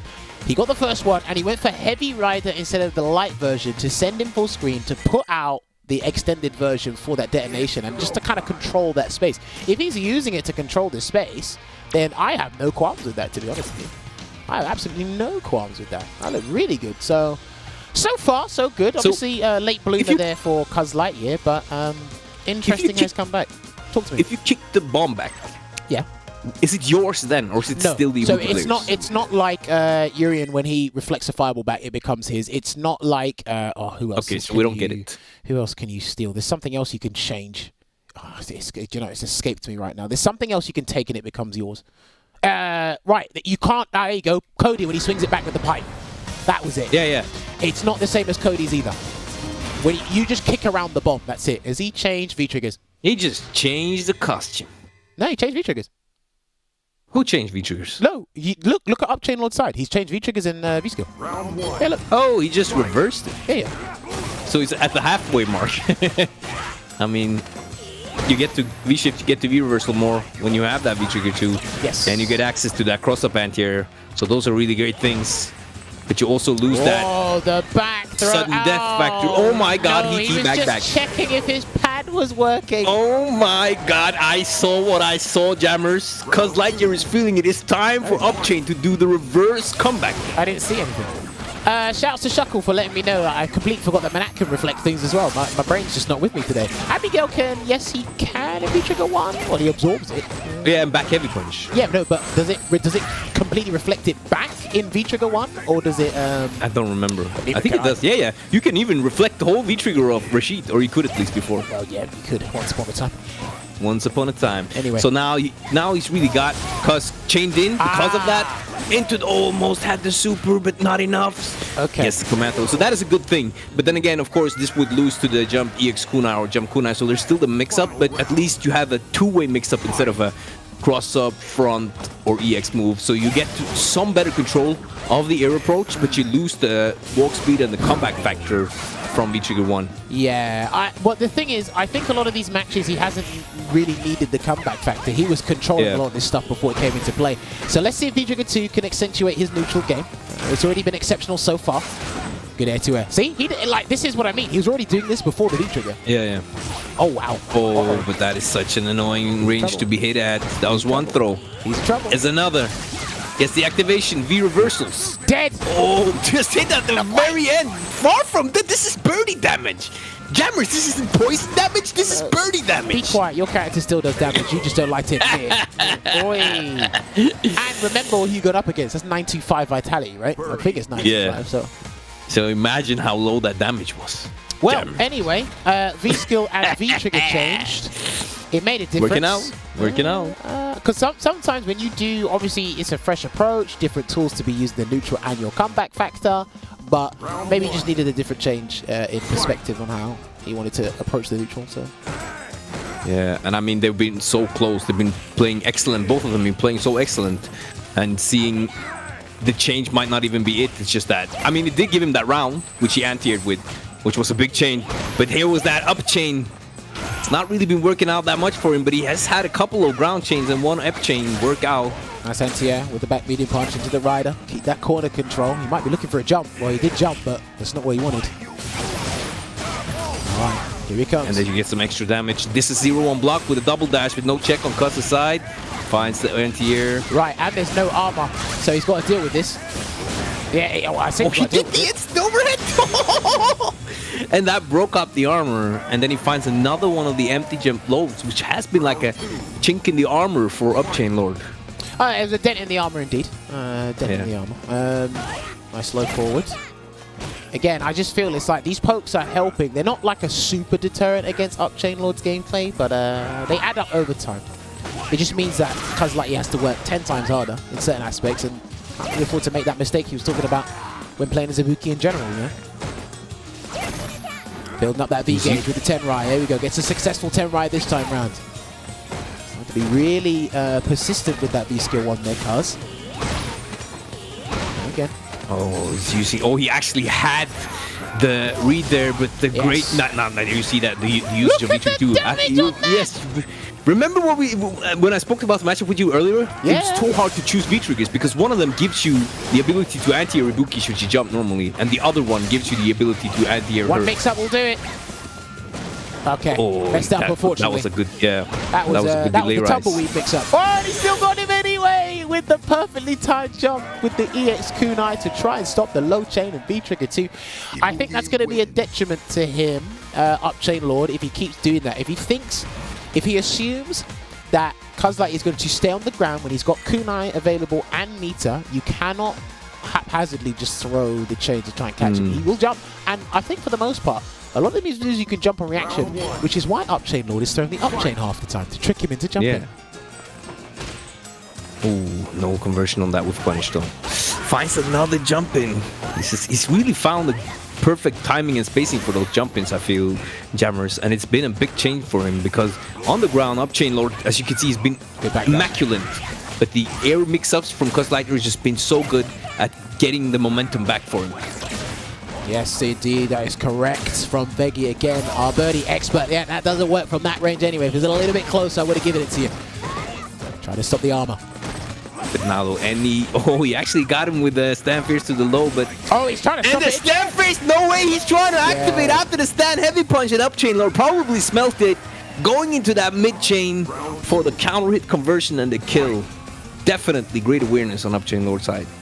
Right. Nice whip punish. Whip punish. That looked pretty late as well, actually. Yeah, you can do that quite late when you're used to the spacing and timing of the opponent, for sure. Got into splurge the bar, so no super is available, so you can't get a huge early life lead. Nice reaction again.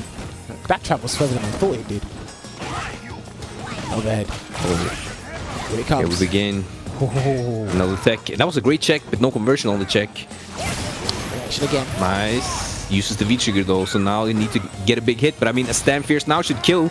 Should he convert? He needs the ball though, doesn't he? He's got it now, you don't. Yeah, you don't.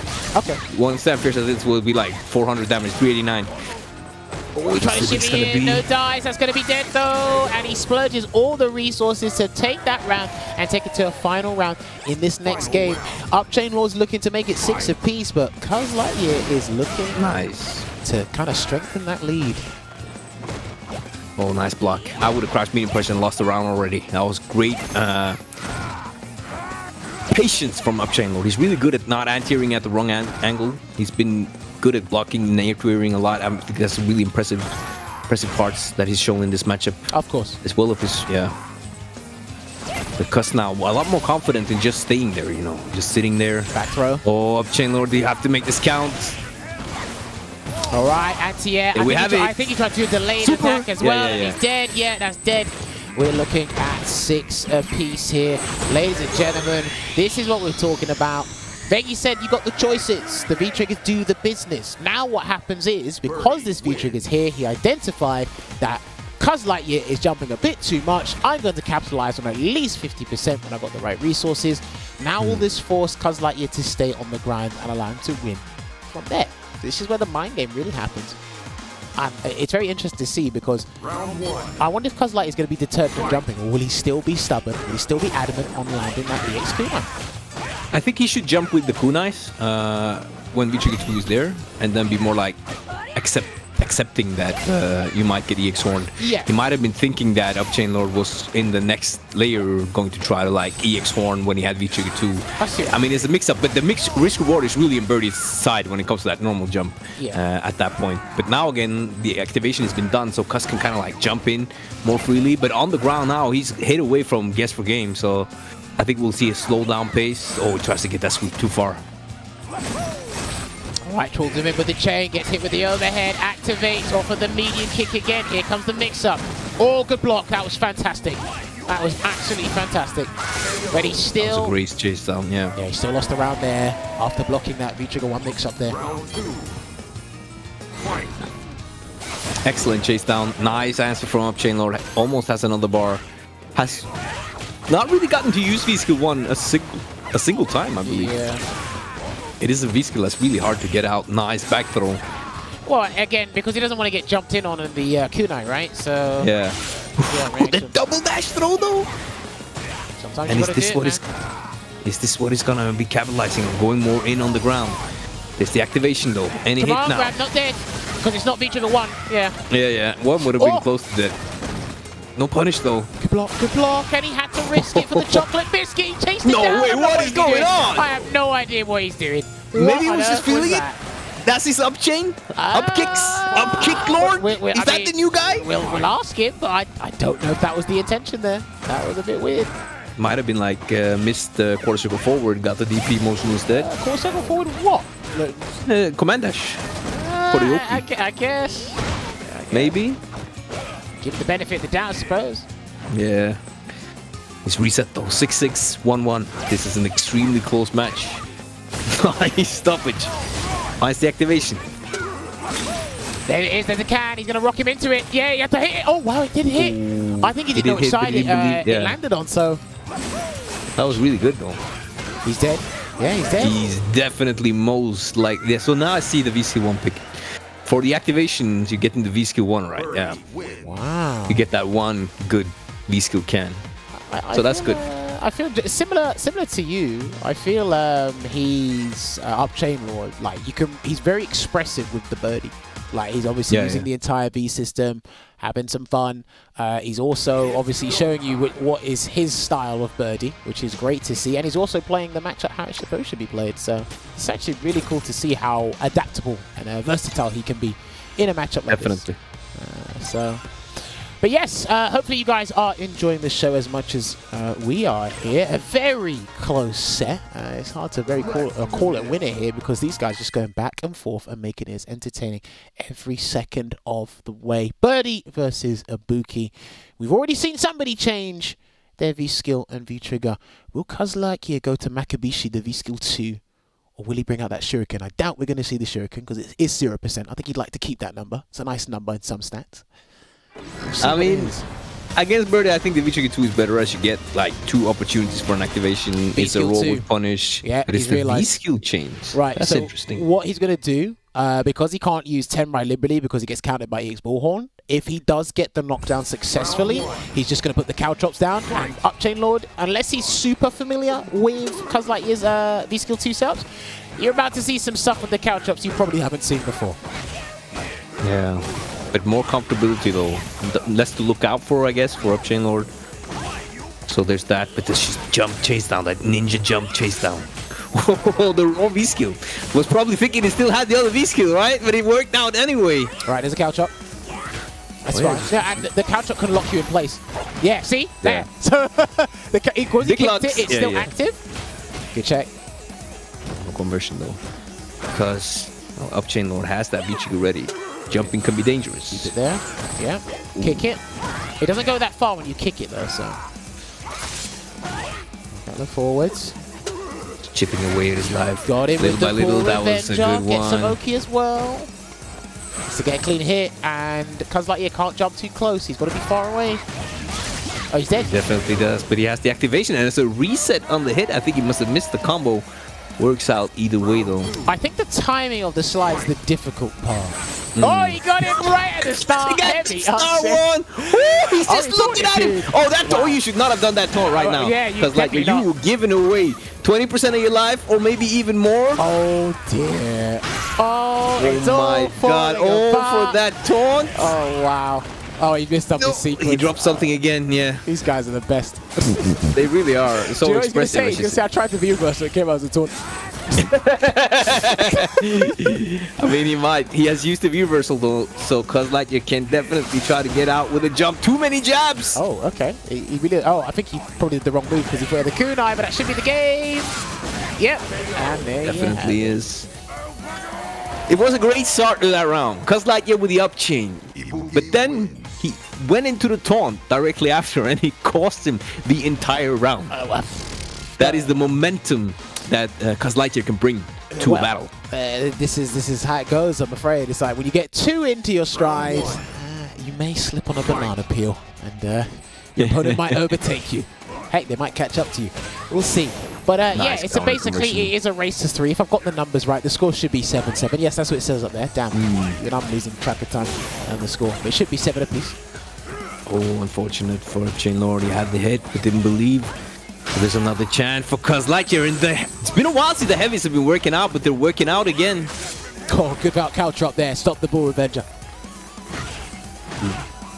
About to lose by one button. Yeah, he's about to lose by one button alone. Oh! But he finds it jumping.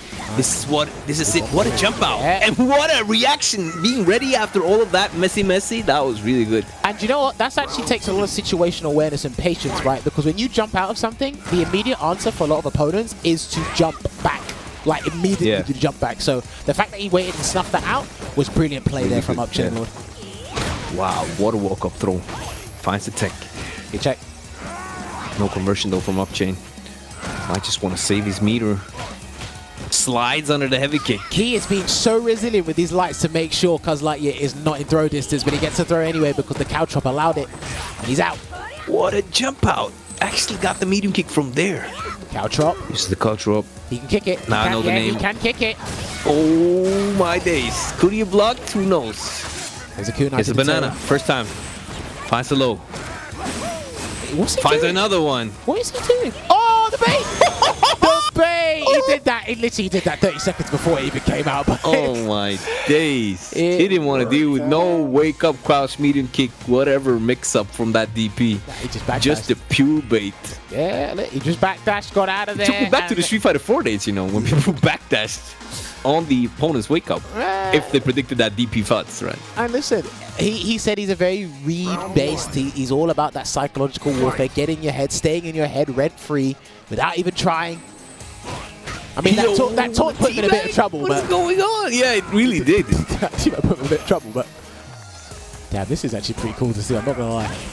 Yeah, they're cool. They're really fun and expressive players who can really switch up the gameplay. Okay, throw tech. Caught him with a rider. I'm not sure if that was an execution error, but we'll give it to him anyway. Oh, and he missed that. A bit of a tight timing getting that throw-ish Anti-air. loop, and is not ready for it, and that's big damage. Good lord, that did a lot. You mistimed his EX commando. That should be auto-timed from the dash-in, or at least very doable.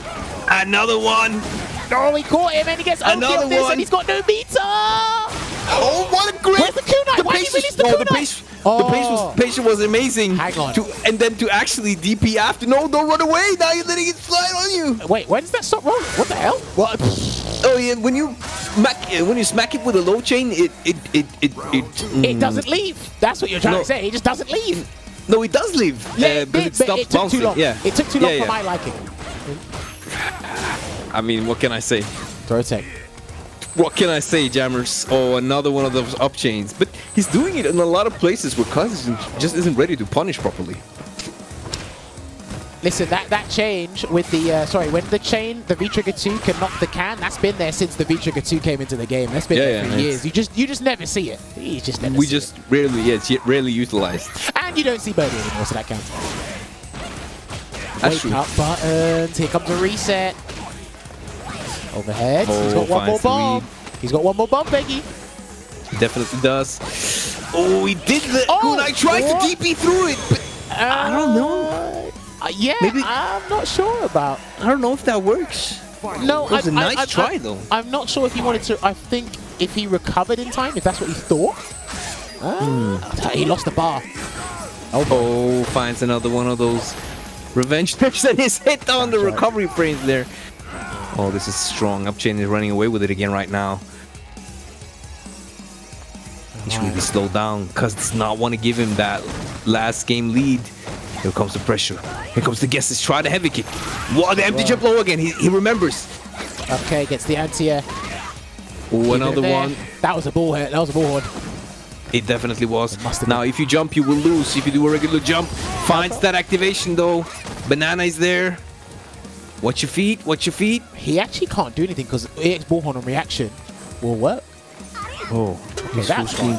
team. Right, that's gonna be bouncing for a little while. Yeah. Oh, he got him! He finds it.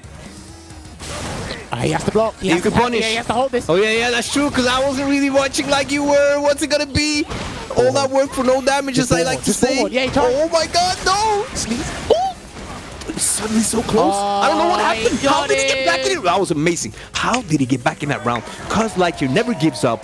He's just like Buzz Lightyear, only he's a Ibuki player instead. He never gives up. He's in a foreign world, out in space, fighting against this weird space alien called Birdie, and he doesn't give up. Just keeps going in, and he will come back. I don't know where you're going with that story. Eternity and beyond, or whatever it is. To infinity and beyond. I don't know where you're going with that story. You try to make it like compelling and keep people engaged, but you lost me from the moment you said it. Oh man, you're the best. You are the best. No, you're the best, my bro. All right. Suddenly so, it's like even again. I think it's it 8 was apiece. looking Is it so 8 good. apiece? Yeah, It's 8 8-8. apiece. It was looking so good for UpChainLord, but right now, CuhzlightYear, she's been fighting back for a long time. Had the lead. Now it's even again. All right, there you go. Someone said something great in chat. To the corner and beyond. I wish I was that smart, like that good. If I had those bars, I don't know. That was amazing. You'll get there eventually. Tech. Oh, he's trying to really catch him, Tech, and he gets the stun eventually. Builds the bar, and he's able to get the slight edge in this exhilarating close set here. Damn, Ovar had to go to a concert for this? Damn. He's definitely missing out on one of the more, like, matches those sets that you don't get to see a lot. Yeah. That is really interesting. And I'm loving how they both slow down and speed up at different intervals and how they're making it work. And now UpChain is back at that. He's been so good at catching that dash from Cuz. Knock it out, kick the couch up. With a heavy kick. Keep it simple. Nice. Reversal crouch, immediate slide. Well, he started to challenge and try to react to the empty jump. Yeah. It still is a bit difficult for a lot of players to react to empty jump lows because we have quite a number of players that do that in the European region. But a lot of people might not have been able to deal with that because that used to be a very big thing in cross-Tekken, by the way. So. Yeah. Okay. No kunai to kind of keep him in his tracks. Here comes the can. But he uses that couch drop to keep him cornered. Oh, no conversion though. That was unfortunate. That would have been the game. Hit a bit too high. Sweet. Bringing him in with the chain, just wants to take it, And I think, just like you pointed out before, good observation, he tried to do slide activate again. He's not respecting that a button into the low chain can be a frame trap depending on the button. He has to do reversal. If he wants to do that, he has to do reversal. Yeah. He doesn't want to risk that as well. Oh, this is really strong position early for Cuz. I was thinking maybe we would see that super soon. He needs... Nice. Gets out there. Good check. Tries to bait something with a backdash. Just walks away. He's been blocking that stand hard punch a lot. Good spacing on UpChainLord's part. Okay. Ooh, I wonder if that was an EX horn that became a regular horn. He spent 2 bars now. Life is more even, but no super threat. This is not... Oh, that's not what he wanted. He wanted back medium punch, and he got execution error, and he's going to be stunned. It's been a while, baby, and UpChainLord is back in the driver's seat. That was unfortunate because that was literally it. There wasn't too much to separate the two in that round there, but again, execution errors get severely punished in Street Fighter V, and you'll know about it, and so will your health bar. That's unfortunate. That was very unfortunate. You hate to see it. You hate to see it. Oh, okay. We've gone back to character select screen again. Maybe he's going back to the other V skill. Yeah, he's not going to pick Fuma Shuriken. Like, he's not going to do that. I think that is that's a really big thing in this, an important thing in this match, having that V-trigger. Well, I mean, because the whiff punish game you get from it with Ibuki. What's the score? Is it 8-8 or 9-8 to 9-8 for UpChain? Right. Okay. So let's look at it from a different perspective, right? So obviously, not picking Fuma Shuriken to us, the third eyes, are just saying that's a bit questionable from the get-go. But he's been able to keep it this close using V-Trigger 1, and he hasn't utilized it the way he's wanted to. So I don't blame CuhzlightYear for not doing that at all, and he's gone back. Oh no, for sure. He knows. Yeah, he knows more about his Ibuki than me. I just feel like it's such a good option to have against Birdie. The whiff punishes you get from that V-Trigger into a mix feels really strong. I want to ask him about that later. Yeah, we'll do that. Make sure nice you check on the dash from UpChainLord. And the first command throw after a bullhorn mid-screen, I think, the entire set. Well, let's see if UpChainLord can close this one out, or CuhzlightYear give us one more game. Give us that treat we've always been asking for, that we can't have until after dinner. Nice air to air. Oh, nice fun punish. And goes for the empty jump low, and that's why the EX Bullhorn is working. Here it comes. This round is drawn for UpChainLord. What a tech! Go across. Finds the cross up. No activation. No. Interesting choice there. Oh, I think the activation can't really could have been jump. big for Yeah, him. can't really jump right now. Oh. No punish. Activation will kill. Well. UpChainLord on set point. Well. The EX Bullhorn into activation saves UpChainLord once again, putting him at set point here. He's going to be looking comfortable. And I still think we might see an UpChain to close out this game. I could be wrong. That would have been amazing. I could be wrong. Or maybe to throw away. I hope not. No, he won't throw it. I don't think he'll throw it away. Oh, nice tech. Finds that medium kick and blocks it out. Great decisions. Okay, This there's is a huge. hanging This chain. is huge. Puts out banana. There's a chain This is again. looking really grim right now for Cuz. UpChain in full control right now. Here's an activation, but so little damage as we've seen. Russell. And he keeps him got in the corner as well. Yeah, everything. And No, the that's neutral it, jump that's into the it. super one and that tier. What? I love that he's ready. He went for the biggest reward shimmy, but there was no tech on UpChainLord's side. He anti-airs with the VChiga2 for the game.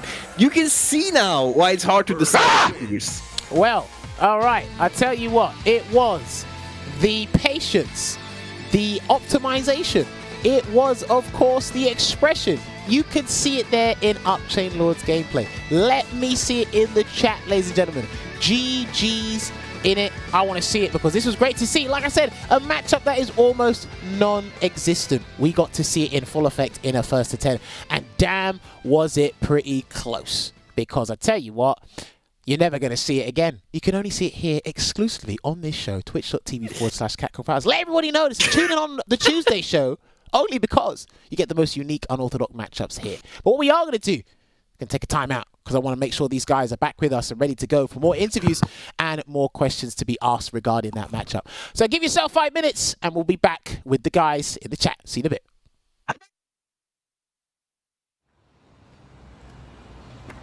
Keep coming. Keep coming. Keep coming. No. Hey, stop! Watch out!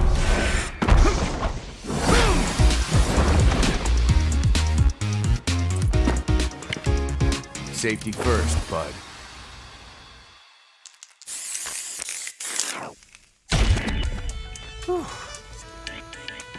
You my new recruit? Yeah, gotta say, you're photogenic. Again, you can call me Luke, or just Coach.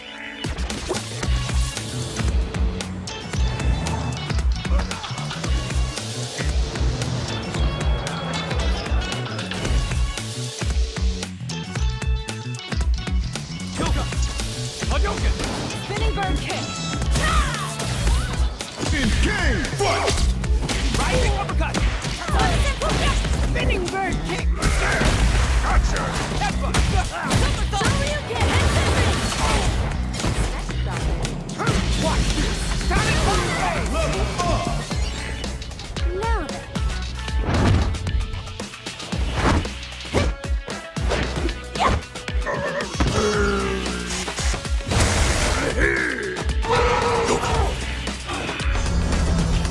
Jungle House, Edelman, frozen from his knees! Shall we begin? Showtime! Step into the ring! Don't expect me to be a pushover.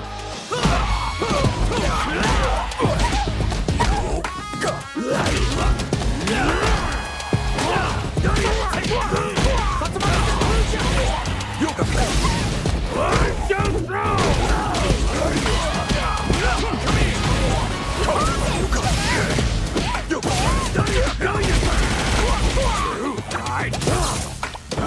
I'm too smart!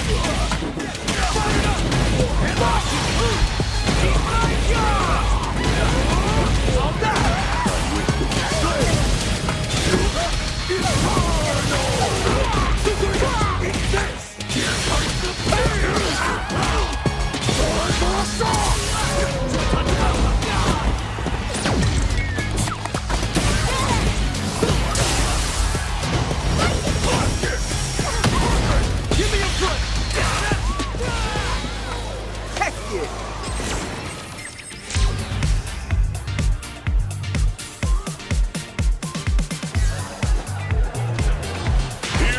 a new challenger.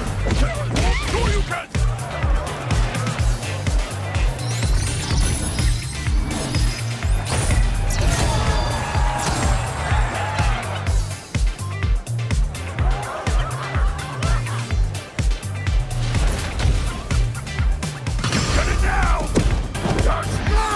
Lend me your power. You want the base? You get the base. Sit down and shut up! Street Fighter 6. Scrap heap. Ready. Start.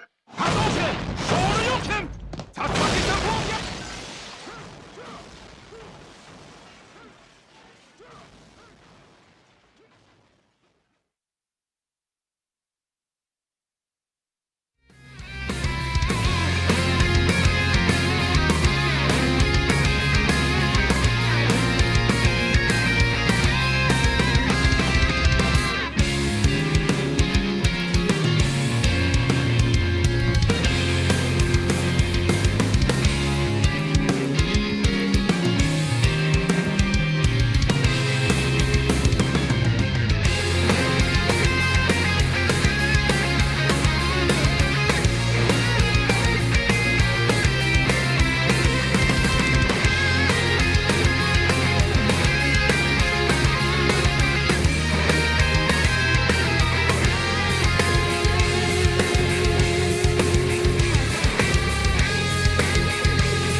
All right, ladies and gentlemen, and welcome back to tonight's episode of Sets featuring UpChainLord and CuhzlightYear in the first to 10. If you are just joining us, Nipwa, no more games, we're all done. Go home. No, stick around, please. Please stick around. Go home. I want you all to stick around to hear these guys' thoughts, and we talked about Street Fighter 6 in a bit. But I've got to make sure they're both here first. So, CuhzlightYear, UpChainLord, are you guys back loud and clear? Yep. I'm here, bro. Yeah, there we go. I love it. I love how he says bruv with such a surgeon. I'm here, bruv. Like, that's it. I like it. London a surgeon. Edit. He's there. But yes, UpChainLord, first of all, congratulations on winning that set. That was great to see. I appreciate that. You guys kept it very, very close. But my first question for the both of you, but we'll get it from UpChainLord's perspective. Obviously, I've got a specialist with me in Veggie, but I want to hear your perspective. How do you go about fighting Ibuki? How does the neutral game go for you, essentially? The neutral, I mean, I think it's pretty birdie dominant on the ground. I mean, obviously you saw like I couldn't anti-air worth a damn for anything. So like the air approach is probably the best approach as far as Ibuki versus birdie. But again, kind of we talked about it before. It's based off the V trigger, like that bomb V trigger. I mean, I've labbed it up, down, left, right, you know, all of it, and I still can't. Every time that someone Ibuki activates the bomb, like a bomb goes off inside my body, and I'm like, damn, I might lose this, no matter like what the health is. So really, it's like it's one of those things where obviously the name of the game is to try to, you know, beat your opponent, but when I beat him up, he gets V trigger, so it kind of makes me like, damn, like that's when the real match actually begins. So neutral wise, I mean, I feel pretty comfortable. I mean, like, to be honest, I think that my neutral can keep up with anyone when I'm on top of it. But as far as like all the other mental stack and like anti-airs and trying to figure out what kind of jump, or if it's going to be air kunai, EX air kunai, all that, it's like it's a lot to deal with in the moment. But luckily Birdie has a lot of tools to kind of like bypass that. Yeah, okay, no, it's pretty interesting. I like that the confidence when you said, you know, it's like when I'm on point, like I feel my neutral can compete with some of the best out there. No, that's great to hear. I like that. CuhzlightYear, what about you? What about your perspective on this matchup? This looks pretty tough. It looks like you're doing a night shift and no extra pay to get half the damage Birdie does. Am I right in saying that, or do you feel Ibuki has a winning way in the neutral? No, he wins neutral free, but it's definitely a tough matchup. I have to just try to get in and stay in when I can. But yeah, it's not an easy matchup at all. Okay, and then there's a couple of situations I noticed. Because you're using a 3-bar V-trigger, there was times where UpChainLord, he did bullheaded to V-trigger on block, and you kind of had a decision to make whether to eat the mix-up, and if you guess right, you can activate your V-trigger, or you could V-reversal away, because obviously you can V-reversal that activation. What were you thinking most of the time? Were you just saying, I'll take the mix-up and try and guess right, or were you super scared of that mix-up? Talk to me. No, I'm just trying to take the mix-up usually. People that watch me, I don't really EXDP that often. That's very rare that I use it, and it's also very rare I use V-reversal. And I do use V-shift, I do use V-reversal, but it's in extreme situations. In those situations, I'm not really worried too much, because I mean, if he just command grabs me, it's whatever, I'm not tripping. So most of the time I'll just take the mix-up in that situation. Damn, do you know, I respect you for saying I'm not too worried when you're playing a character that's got below 950 vitality. I'd be worried from the character select screen. That's just been playing it forever, so I'm used to it by now. That is crazy. But yeah, no, you know what? I've got to ask another question as well. There was something Veggie noticed. I think your punishes were a little bit weak on EX Bullhead in V-Trigger 1. You did reversal DP, but I think Veggie said you could have got a little bit more. Is that something you labbed, or is that something you just know from like the previous version of the game? If you could enlighten us on that. No, I mean, any version of his bullhorns are punishable by heavy DP. You just have to do reversal timing. Okay. I just missed it a couple times. I actually missed a lot of things. I was getting I'm pretty sure you saw me. I got DP and neutral a few times too to lose a round. So I was just missing some stuff. Were those quarter circle forwards? No, I was just trying to do. So what happens when I play a lot is I walk back and forth a lot. So when I'm walking back and forth, if I try to walk back and forth and then because I was trying to do medium kick slide, sometimes she won't do that and she'll do DP because of like negative edge or the shortcuts or all that stuff. So I do get that sometimes, and it happened twice in a row, which was super annoying, but it happens. Okay. That was crucial as well. So that was very unfortunate. Yeah, because very bad. 2 times in a row too. Yeah, and look, do you know what? We've said it before, and I'm pretty sure both of you guys as players experienced this. It's when you have an accidental input in a game like this, when your opponent doesn't really care and they have 50% on the table to land. It's just like, yeah, I lost because of an accident. That wasn't your fault per se. So it's unfortunate to see. So this is an impromptu question for you, CuhzlightYear. Similar to, I think, who has this? Dalsim has this. When he does, and I think Abigail has it. When he does down back medium kick, a different move comes out. But if they did down forward, they'd get their crouching medium kick. Would it have been easier if Ibuki's slide was like maybe a down back input instead of a down forward input to allow you to walk forward, or are you not really fussed about it? If they change the input, it would be easier. But I mean, I'm so used to it by now. It's just it's just my own self. Like sometimes I'll even be walking back and forth, and then I'll try to back medium punch anti-air, and because I'm walking back and forth, I'll get Rada. It's just me and the way that I just got to work on it. It's my own fault. Do you play on pad or stick or hitbox? I play on stick. Okay, so obviously just the freedom of movement, you're more likely to get those execution that errors, accident, so. yeah. Yeah, of course. Because I've started training hitbox, but I don't know if I like it or not yet. No, do you know what? I respect that opinion as well. Now, obviously, going back to UpChainLord before I hand it over to Veggie. Veggie, having him sit next to me is really good because he just notices everything about this character, which is great to see. He mentioned something regarding the V-trigger choices. You can pick between winning on the ground and having a comeback and just dominating or covering the anti-air option basically 10 out of 10 times. Is it safe to assume you swapped your V-trigger UpChainLord because the kunai approach, the jump-ins that CuhzlightYear was landing successfully, just getting in, and obviously when you change, you're winning. Is it safe to assume you swapped your V-trigger because to cover that approach, or...? Yeah, absolutely. I mean, like, not necessarily because of the EX kunai, just mostly just the cross up, because, you know, any birdie knows, like, birdie has a lot of blind spots. So, like, towards the end, like, because, no pun intended, but I was really nervous. So when I get nervous, I miss anti-airs. So, okay. I was missing a bunch of anti-airs. I couldn't differentiate between what kind of jumping it was. So, like, when in doubt, you know, like air-to-air fierce, like I really love that. Like that's one of my favorite moves from birdie. So like that doesn't really matter about the as far as V-trigger choice, but I feel as though like it's one of those things where I always for V-trigger 2, like if I'm on the ground and it's just on the ground, then I'm winning.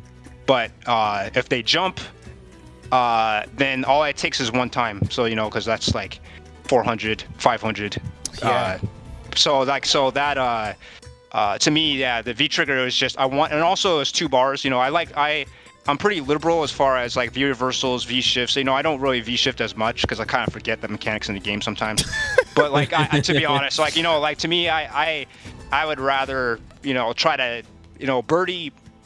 One thing that's good about him is that, like, obviously V-trigger is a comeback mechanic, but because his V skills, like especially V skill 1, you can gain V gauge so quickly, so you could even be ahead with a comeback mechanic. So that's one thing. So like be able to get multiple V-triggers with V-trigger 2 is also another reason why I wanted to go with that. And also like the pairings too. So I wasn't really getting that much mileage off the bubblegum. Like to me, I feel as though it should be V skill 2 with V trigger 1. Yeah. So you know the bubblegum with V, and then V skill 1 with V trigger 2. Like I always like to pair it that way. I mean, sometimes some matchups I do, you know, both 1-1, 2-1-2 or whatever. But I just wasn't getting much with the bubblegum as much as I'd like. I mean, I did have some cool stuff with it, but like as far as like my neutral and stuff, I just, you know, that's why I call it bombs versus bananas, because I just really enjoy using the banana. It's just a force field. Yeah, no, that's pretty. You know, I like the way you articulate the comeback mechanic. So you can get a comeback mechanic in advance, sort of thing. You get it ahead of time. No, that's a pretty interesting way of like talking about and seeing comeback mechanics in general. But Veggie, please, because I know you. Yeah, I noticed that. I mean, you had really great approaches and great switch ups and everything. You were really. But I had one thing that I was wondering about in the approaches. You didn't always charge the bullhorn. Is that intentional because you don't think you always need to get the Oki, or is it because you want to have every button available at all times? Hey, I'm holding bullhorn all the time. And a lot of times I just like to confirm into the chain and stuff, especially when I have bubblegum. Just because it's, you know, with the buff where you can, you know, access the bubblegum from that.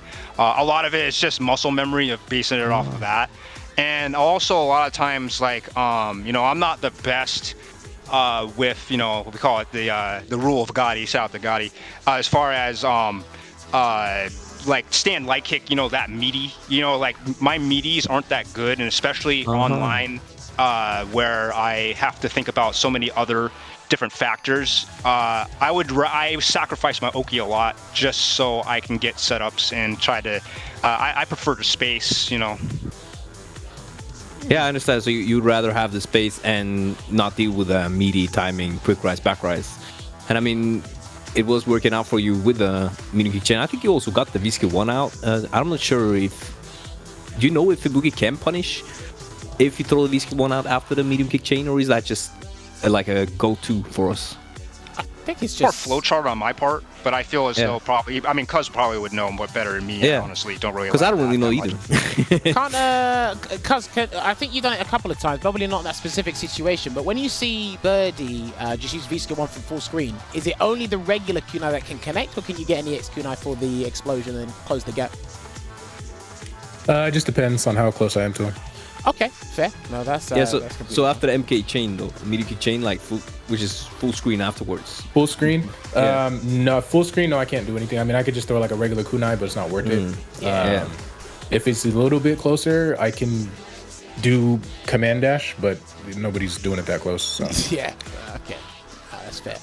And I want to ask a quick question to Cuz. Cuz, your V-skill swap, obviously, I think it was obvious why you swapped V-skill 1 to V-skill 2. Because obviously the EX Bullhorn was reacting to your V-skill 1, you couldn't really use it. Is there anything specific that the V-skill 2 does against Birdie, or is it just universal mix-up and just corner control that you're using the caltrops for? It's just universal mix-ups and corner control. There's nothing Birdie specific. I just wasn't getting any use out of the V-skill 1, or just he was literally just never blocking ever. So there was really not much.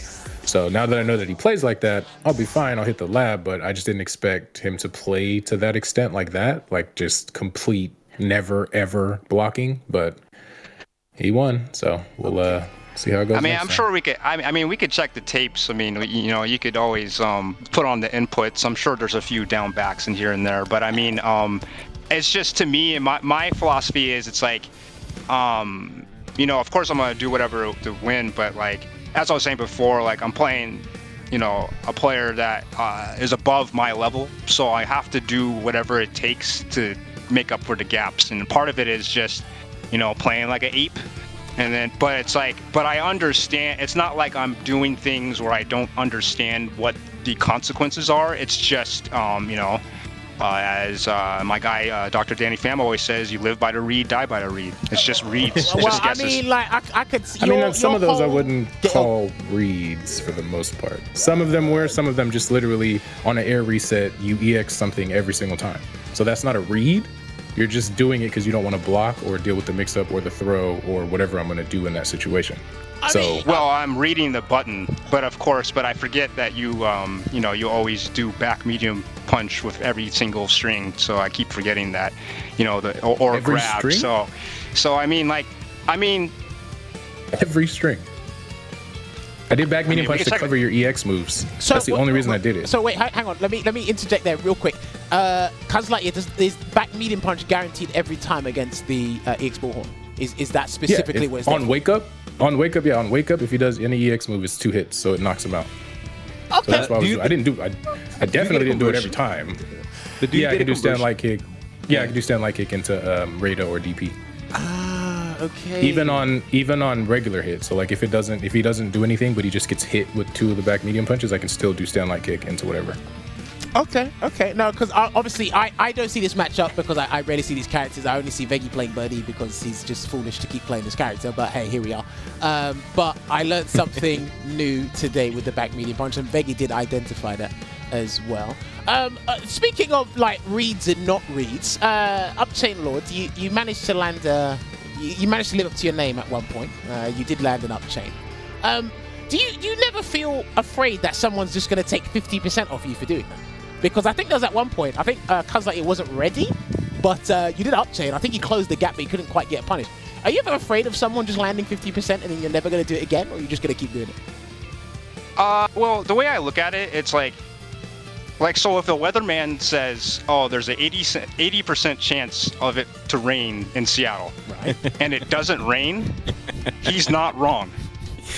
So that's the way I look at it for UpChain. It's like just it's like I'm playing the odds. But like, one thing that I know about just our history of playing, it's just a lot of times the second round he does the air, whatever that move is. Yeah. So a lot of the times the round start, I like to do that just to try to catch and try to see if I can catch that. But yeah, but going back to the original question, it's like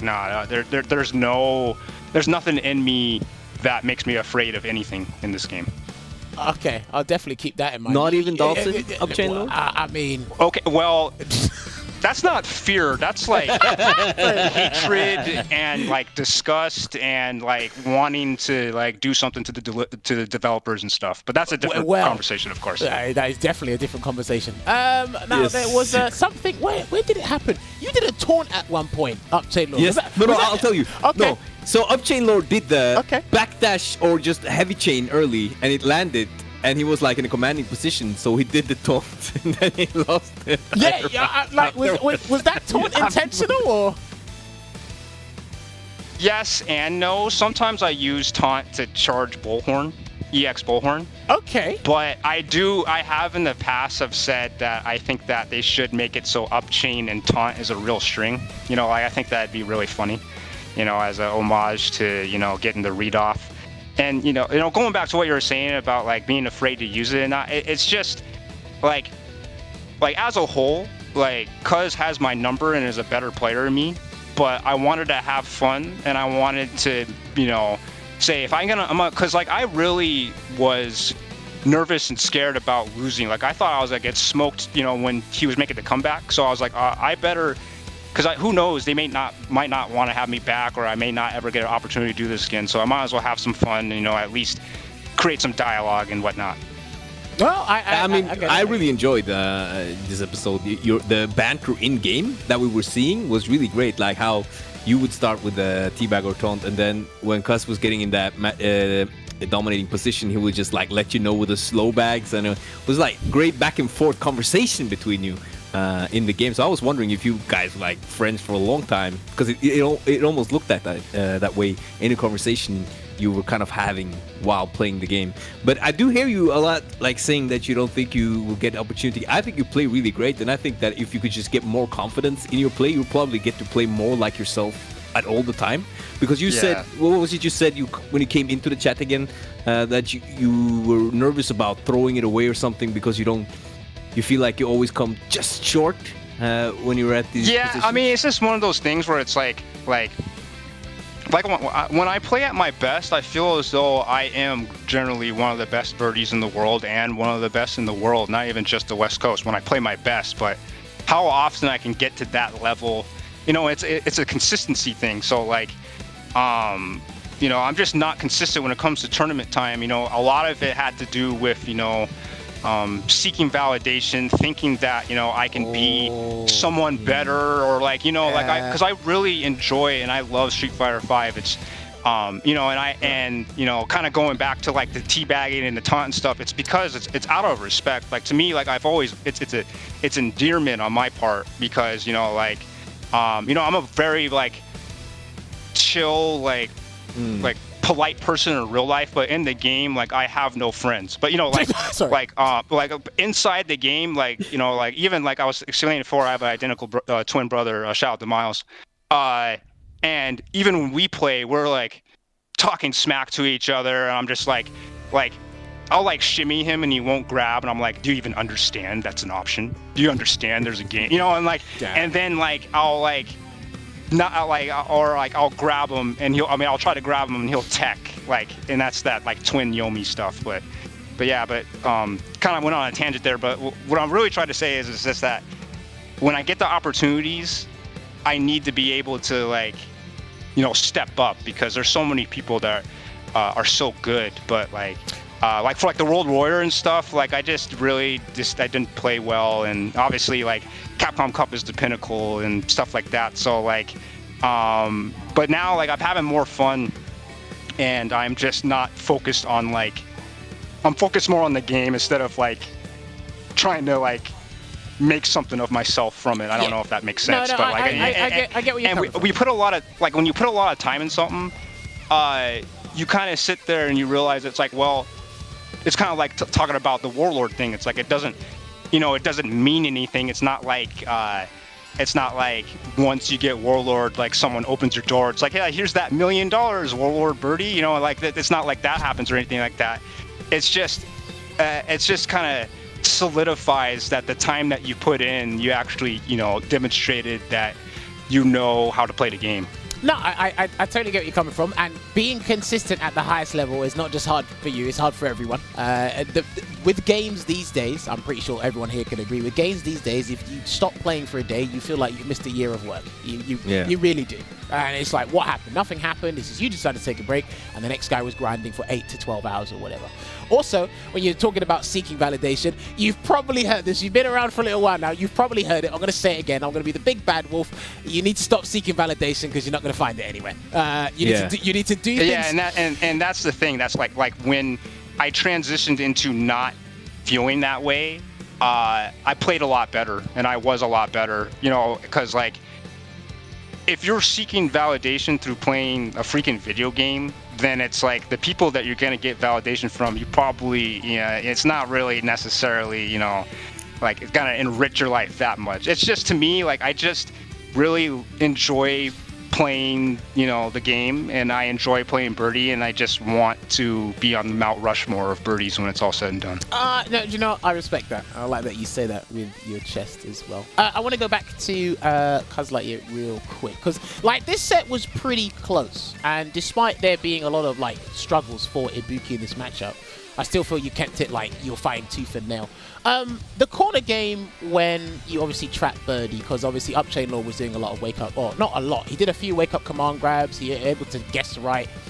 I mean, is there like is walk up throw, doing that throw loop with Ibuki the best option, or do you feel just going for a safe meaty might be able to close it out? Because I think it's a guess between EX Bullhorn and just jump out, no? Because it looked like that's where... That's why I don't want to do... I don't want to do meaty every single time, because he was doing EX every single time. So I was trying to mix it up to where I would do throw, or I would try to shimmy, walk up throw a little bit, walk back, or I would do a meaty sometimes, or I would do instant air kunai that's plus. It's a little bit more difficult with that character because I have to worry about that EX. So I can't just do meaty or throw. Like I can't just like, all right, I'm gonna do this, I'm gonna do this.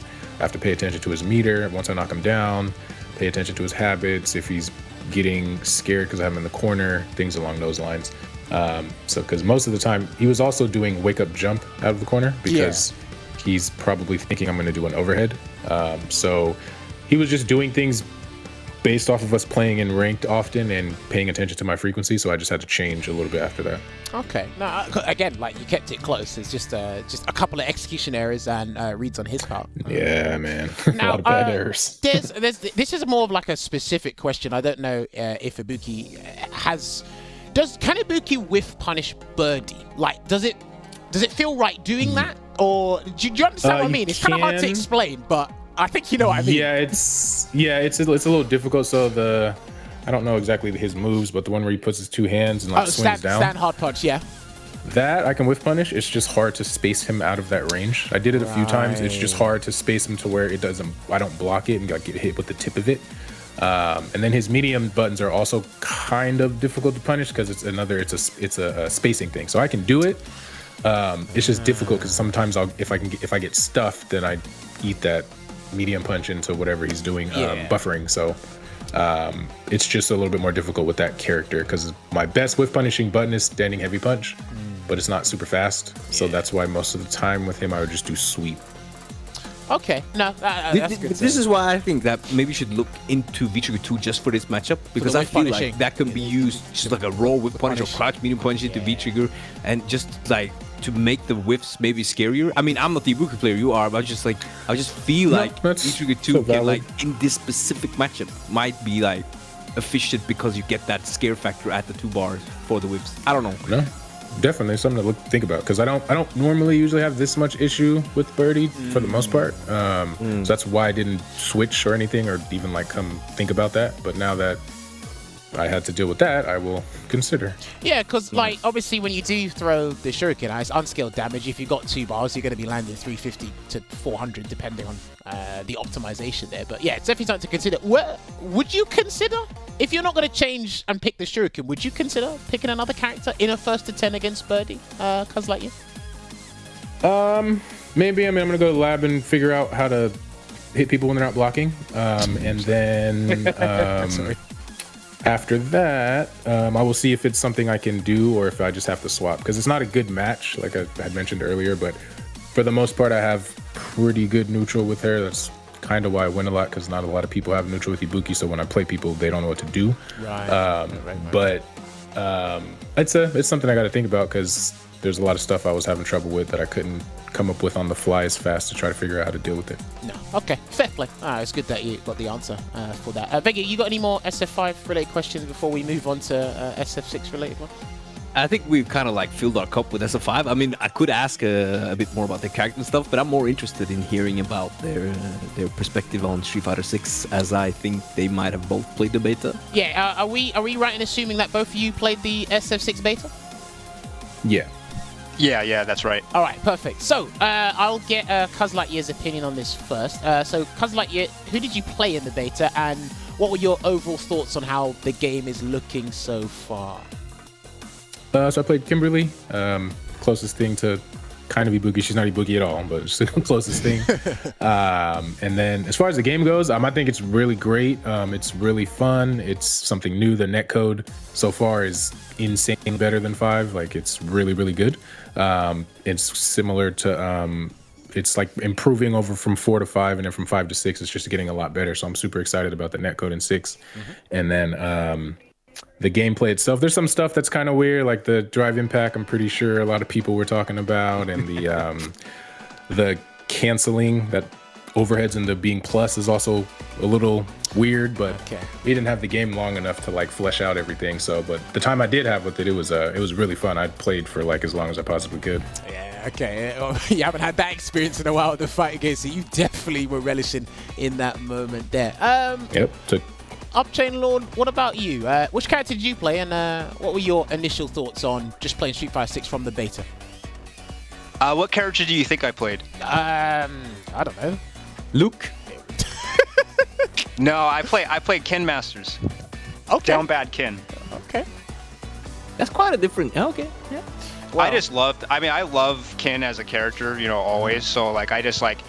And I'm trying, because, like, I play Street Fighter 5 like such a freaking old man. Like, I just don't really have, like, mix-ups and stuff. Like, I'm just more, like, based off whiff punishing and, like, real, like, fundamental base. Because, like, when I first started playing Street Fighter 5, I was, like, the opposite. I played it like an NRS game, just pretty much just, like, spamming thing. I mean, it's still pretty much the same kind of gameplay, except I added the ability to not block ever. So, but yeah, as far as Street Fighter 6, like, Luke also a little bit, just because my brother Miles, we kind of shared the time with it because he couldn't get the beta, so I ended up playing with him. So kind of by proxy, I played a lot of Luke too, because I saw him play, and I really liked it a lot. To me, it kind of reminded me of KOF for some reason, just because of just kind of the links of like supers and the meter and stuff. And Drive Impact was pretty cool. I had a really good time with it, and it was like, once it was over, obviously it was on some like in the veins, like, I need more of that, like, where's the rest of the fix. So I'm looking forward to hopefully another beta, in that way, when Sim is in there, I can just be like, you know what, I'm gonna pick this character, so that way I could become what I hate. Wow. I think you might need to put down a t-shirt, become what you hate. You might want to put down a t-shirt with the way you articulate that. That was fantastic. I mean, did you have any gripes with the game? Do you have any concerns with what you played with the game, UpChainLord? The only concern I had was kind of navigating the lobbies. I don't know if it had something to do with like the settings or anything, but it was very hard for me to kind of move around and stuff with on stick, because I'm a stick player. Yeah. So I play on stick. I couldn't like move the cameras and stuff. I think it was more geared towards pad and stuff like that. But like that's like pretty much the only gripe. I mean, was pretty much like, and also because so my brother Miles, he plays on pad and I play on stick, so like we kind of like switch back and forth, and it was kind of hard to navigate that way. But besides that, really no gripes at all. Okay. CuhzlightYear, outside of the drive impact issue you mentioned, because that was kind of like a universal concern by everyone, did you have any other gripes with the game or concerns that you're worried about, or you just looking forward to the game when it comes out? Let's see. No, I'm just looking forward to it. There's nothing really I'm not liking so far. They've done a really good job with it so far. It was great when it was here, and hopefully we hear something soon about another one. Hopefully it's an open one though, because so everybody can get in and then they can make sure everything is good by the time it comes out. Yeah, I 100% agree with you there. Now, obviously, both of you mentioned, or it was more UpChainLord mentioned, the World Warrior programs for CPT in Street Fighter 5. This is a question for both of you. CuhzlightYear, I'll get your opinion on it first. Do you think the World Warrior program should return in SF6 if we do get a CPT when the game drops? Yeah, I think it's great. It gives a bunch of people opportunity to play and get in that normally wouldn't sometimes have that. So I think it's a really good thing.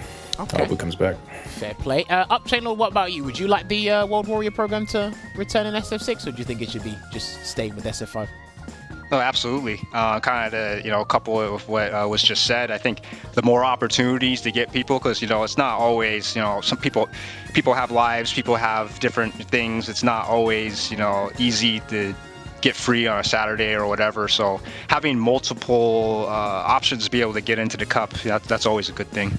Okay, fair. And let me ask you both this question as well. Obviously, because the world is returning to some form of normality, obviously, due to obvious reasons why we couldn't. CuhzlightYear, would you consider traveling more to events when they come back offline for Street Fighter 6, or do you think you'll kind of just prioritize online competition instead? No, I'm gonna try to travel. I actually traveled all the time before COVID. Oh, okay. But once COVID hit, I stopped. I went to EVO this year. Nice. And then, but yeah, I used to go. So every year I'd usually do NCR, SCR, EVO, final round. You travel around a fair bit, yeah. Yeah, I used to always go, but then once COVID hit and everything shut down, it's been almost nothing for a while. So I'm hoping when 6 comes out, it kind of goes back to like majors, almost like every month, kind of like how we used to have it, because it was really fun back then. So I'm hoping it picks up like that. So I'll be there if they are there. Fingers crossed. UpChainLord, what about you? You looking to travel a little bit more in SF6, or are you going to prioritize online competition? It kind of play it by ear. I mean, like I always say, like I always get salty after like I lose EVO or I travel. Like, oh, I'm never traveling again. I'm never doing this. Flying. Like, what am I doing? Almost 40. But then it's like when the time comes, I'm like, yeah, let's do it. Let's do it. And I really would like to get a chance to go places that I haven't been. Usually I frequent Vegas. It has every form of debauchery that I enjoy. So that's why I like to go to EVO. But and I'm also hoping that Seattle, because Seattle is definitely a hub, for fighting game players and fighting, people alike. So I hope that be able to get some more events, back home. But kind of play it by ear. I wouldn't mind going across the pond sometime. So we'll see. Yeah, indeed. Vega, you got any other SF6 related questions you want to ask these guys before I hit them with the... I was wondering since CuhzlightYear mentioned earlier he was looking to play Kimberly, right? I was wondering if UpChainLord, what character he was looking to play once the full roster's more out. More characters are out. If he has his eyes set on anyone. I have my eyes. I said to myself, I always tell people, I'm never not maining Sim ever in a game. So I'm looking for Sim, and then I'm also looking at Blanca, because it looks like his little Blanca Chan. It's pretty much a can with feet. So as close as Birdie, as close as Birdie as you can get.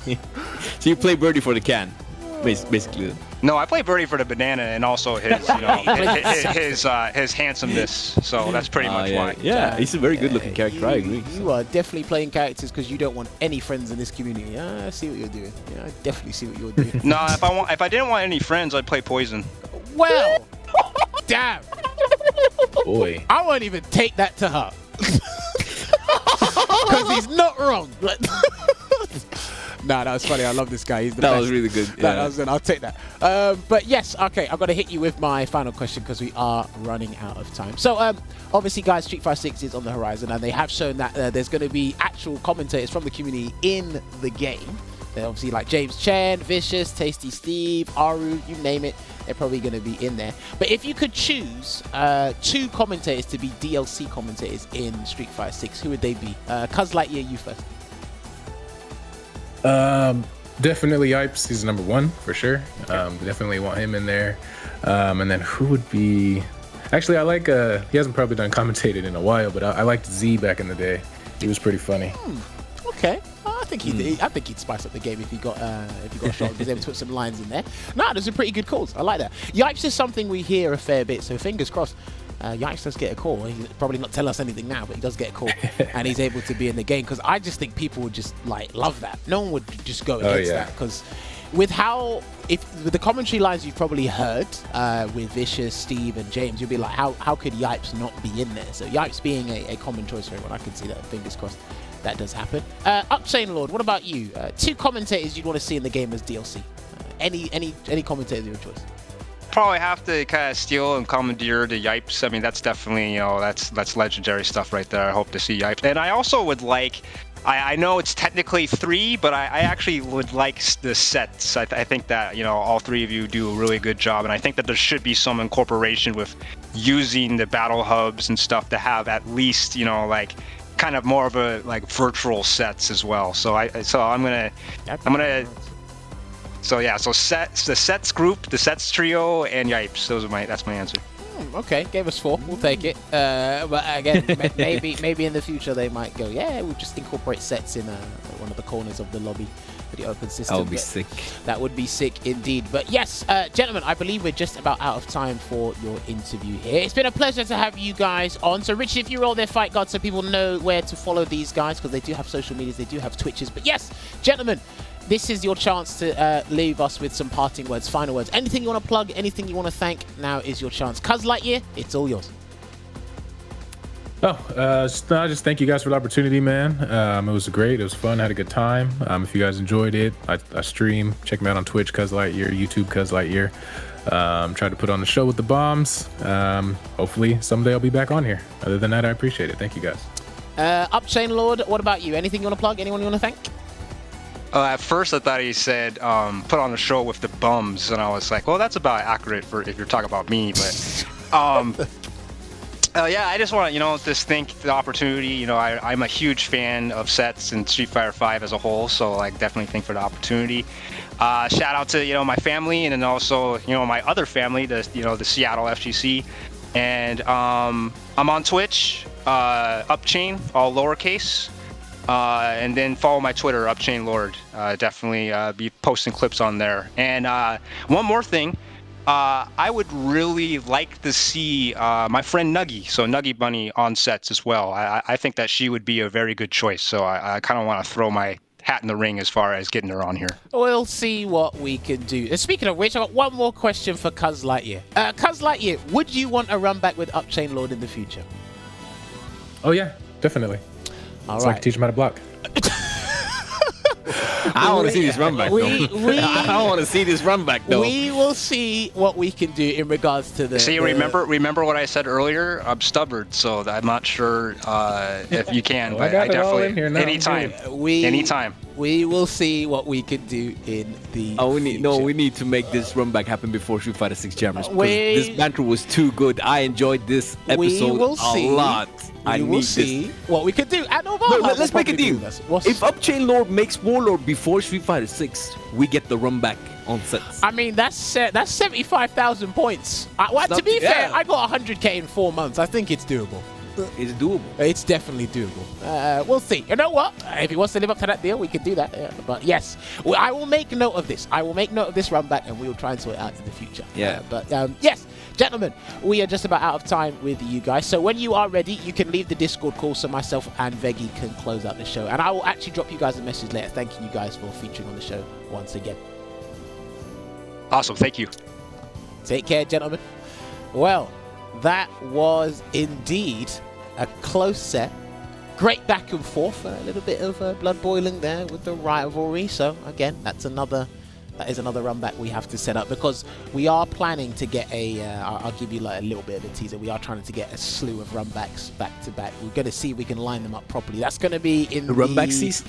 That's going to be in the new year. I need to remember who wanted one because I've noted a few, but there was more than what I noted down. So I actually might need to go back and look about all the run backs, and hopefully we can bring them back in. And maybe there might be a.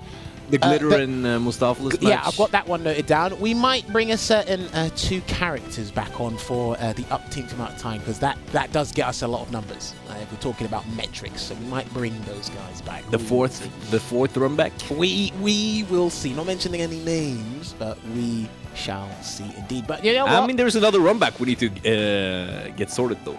Which one? What? One of them is in Croydon, and the other one is in East London, I think.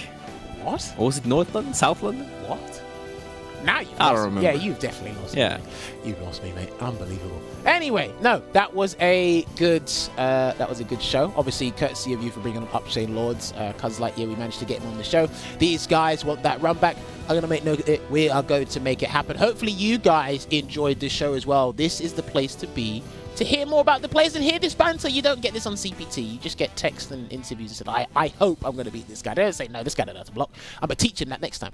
That's what they're going to do. However... Oh, that was too good. The banter was too good. That was really funny. This is what it's all about. Yeah, so this is what good. it's all about indeed. But yes, ladies and gentlemen, before you go, wait, don't close the stream. I've got to do this. I've got to plug some stuff real quick. Let me find this thing real quick. Right, the first thing is SFL EU. We had week 7 yesterday. Week 8 is going to be happening next week as well. But you can catch all of the SFL EU action on Catcom Fires. Just type it in on YouTube. Subscribe to the channel. Subscribe to the Twitch. Follow the Twitch. We're on twitch.tv/Catcom Fires. Anyway, there's been a ton of amazing action. Great interviews with Logan Sama. And of course, great games and character diversity across the board. SFL EU, it's here for another 7 to 8 weeks. But of course, there's more. There was a slight intermission. There was a break. SFL US is coming back with their week 7. I think it's their week 7 or it's their week 8. I'm a bit confused as to which it is. But it's coming back full force. More fixtures on the way. More great games. Rob TV, Vicious, and Tasty Steve are holding it down for you guys. We are getting the graphic for you guys very shortly. It's going to show up in just a couple of seconds. But yes, it is fantastic to see there's SFL all over the place. Japan, EU, and the US. But we're talking about the SFL NA region. It still isn't here because I think they're still trying to find it. I've tried to big it up as much as I can before the graphic comes on board. But if you visit the website streetfighterleague.com, it will take you there. You can see the schedule, you can see the brackets, you can see the results, you can see JB's lovely face with Nash coming through. But yes, it is going to be Season 5, Week 7. That is going to be happening this Friday coming through. It's great to see, and they split up the matches as well. So if you can't catch the whole 2.5 hour show, you can definitely see your favorite players and your favorite matches and see how things unfold. And also, there was one more thing to mention. No, we already mentioned it at the start, but I'm going to mention it again anyway. If you are from North America East region for the CPT, you can sign up for it now. You've got about 2-3 weeks to do so. So get signing up, and it's going to be one of the most dense and crazy regions to see who gets that automatic qualification spot for the Catcom Cup. It's not their one and only chance. There is still their World Warrior program, which there's quite a number of names in there that are doing well in that. But hey, if you're looking to automatically qualify, it's going to be an absolute bloodbath. So get signing up on the respective Start GG page. Head on over to Catcom Fighters on the Twitter account, and they put the link up there for you to sign up to that event. But yes, we've had another amazing episode of Sets here. Another close one. If you didn't see it, go and catch it on the archives on YouTube, and we'll see how things unfold. Another episode to put in the books. Apparently, we call it Bananas and Bombs. It's a non-existent... Bombs and bananas. Whatever you want to call it. B&Bs. That's what we call them. Oh. B&Bs. It's non-existent. You're too good at this, Jammers. You're too good at I'm this, decent Jammers. sometimes, but you're good at recruiting talent to bring on the show. We're going to make sure they're running back. But hopefully, you are eating bananas and you're not throwing bombs at people. This isn't that game where they drive around and throw things at people. This is Street Fighter. Slug it out. Yeah. We'll see you next week. week. This is not Car Fighter. This is Street Fighter. Take care. We'll see you next week.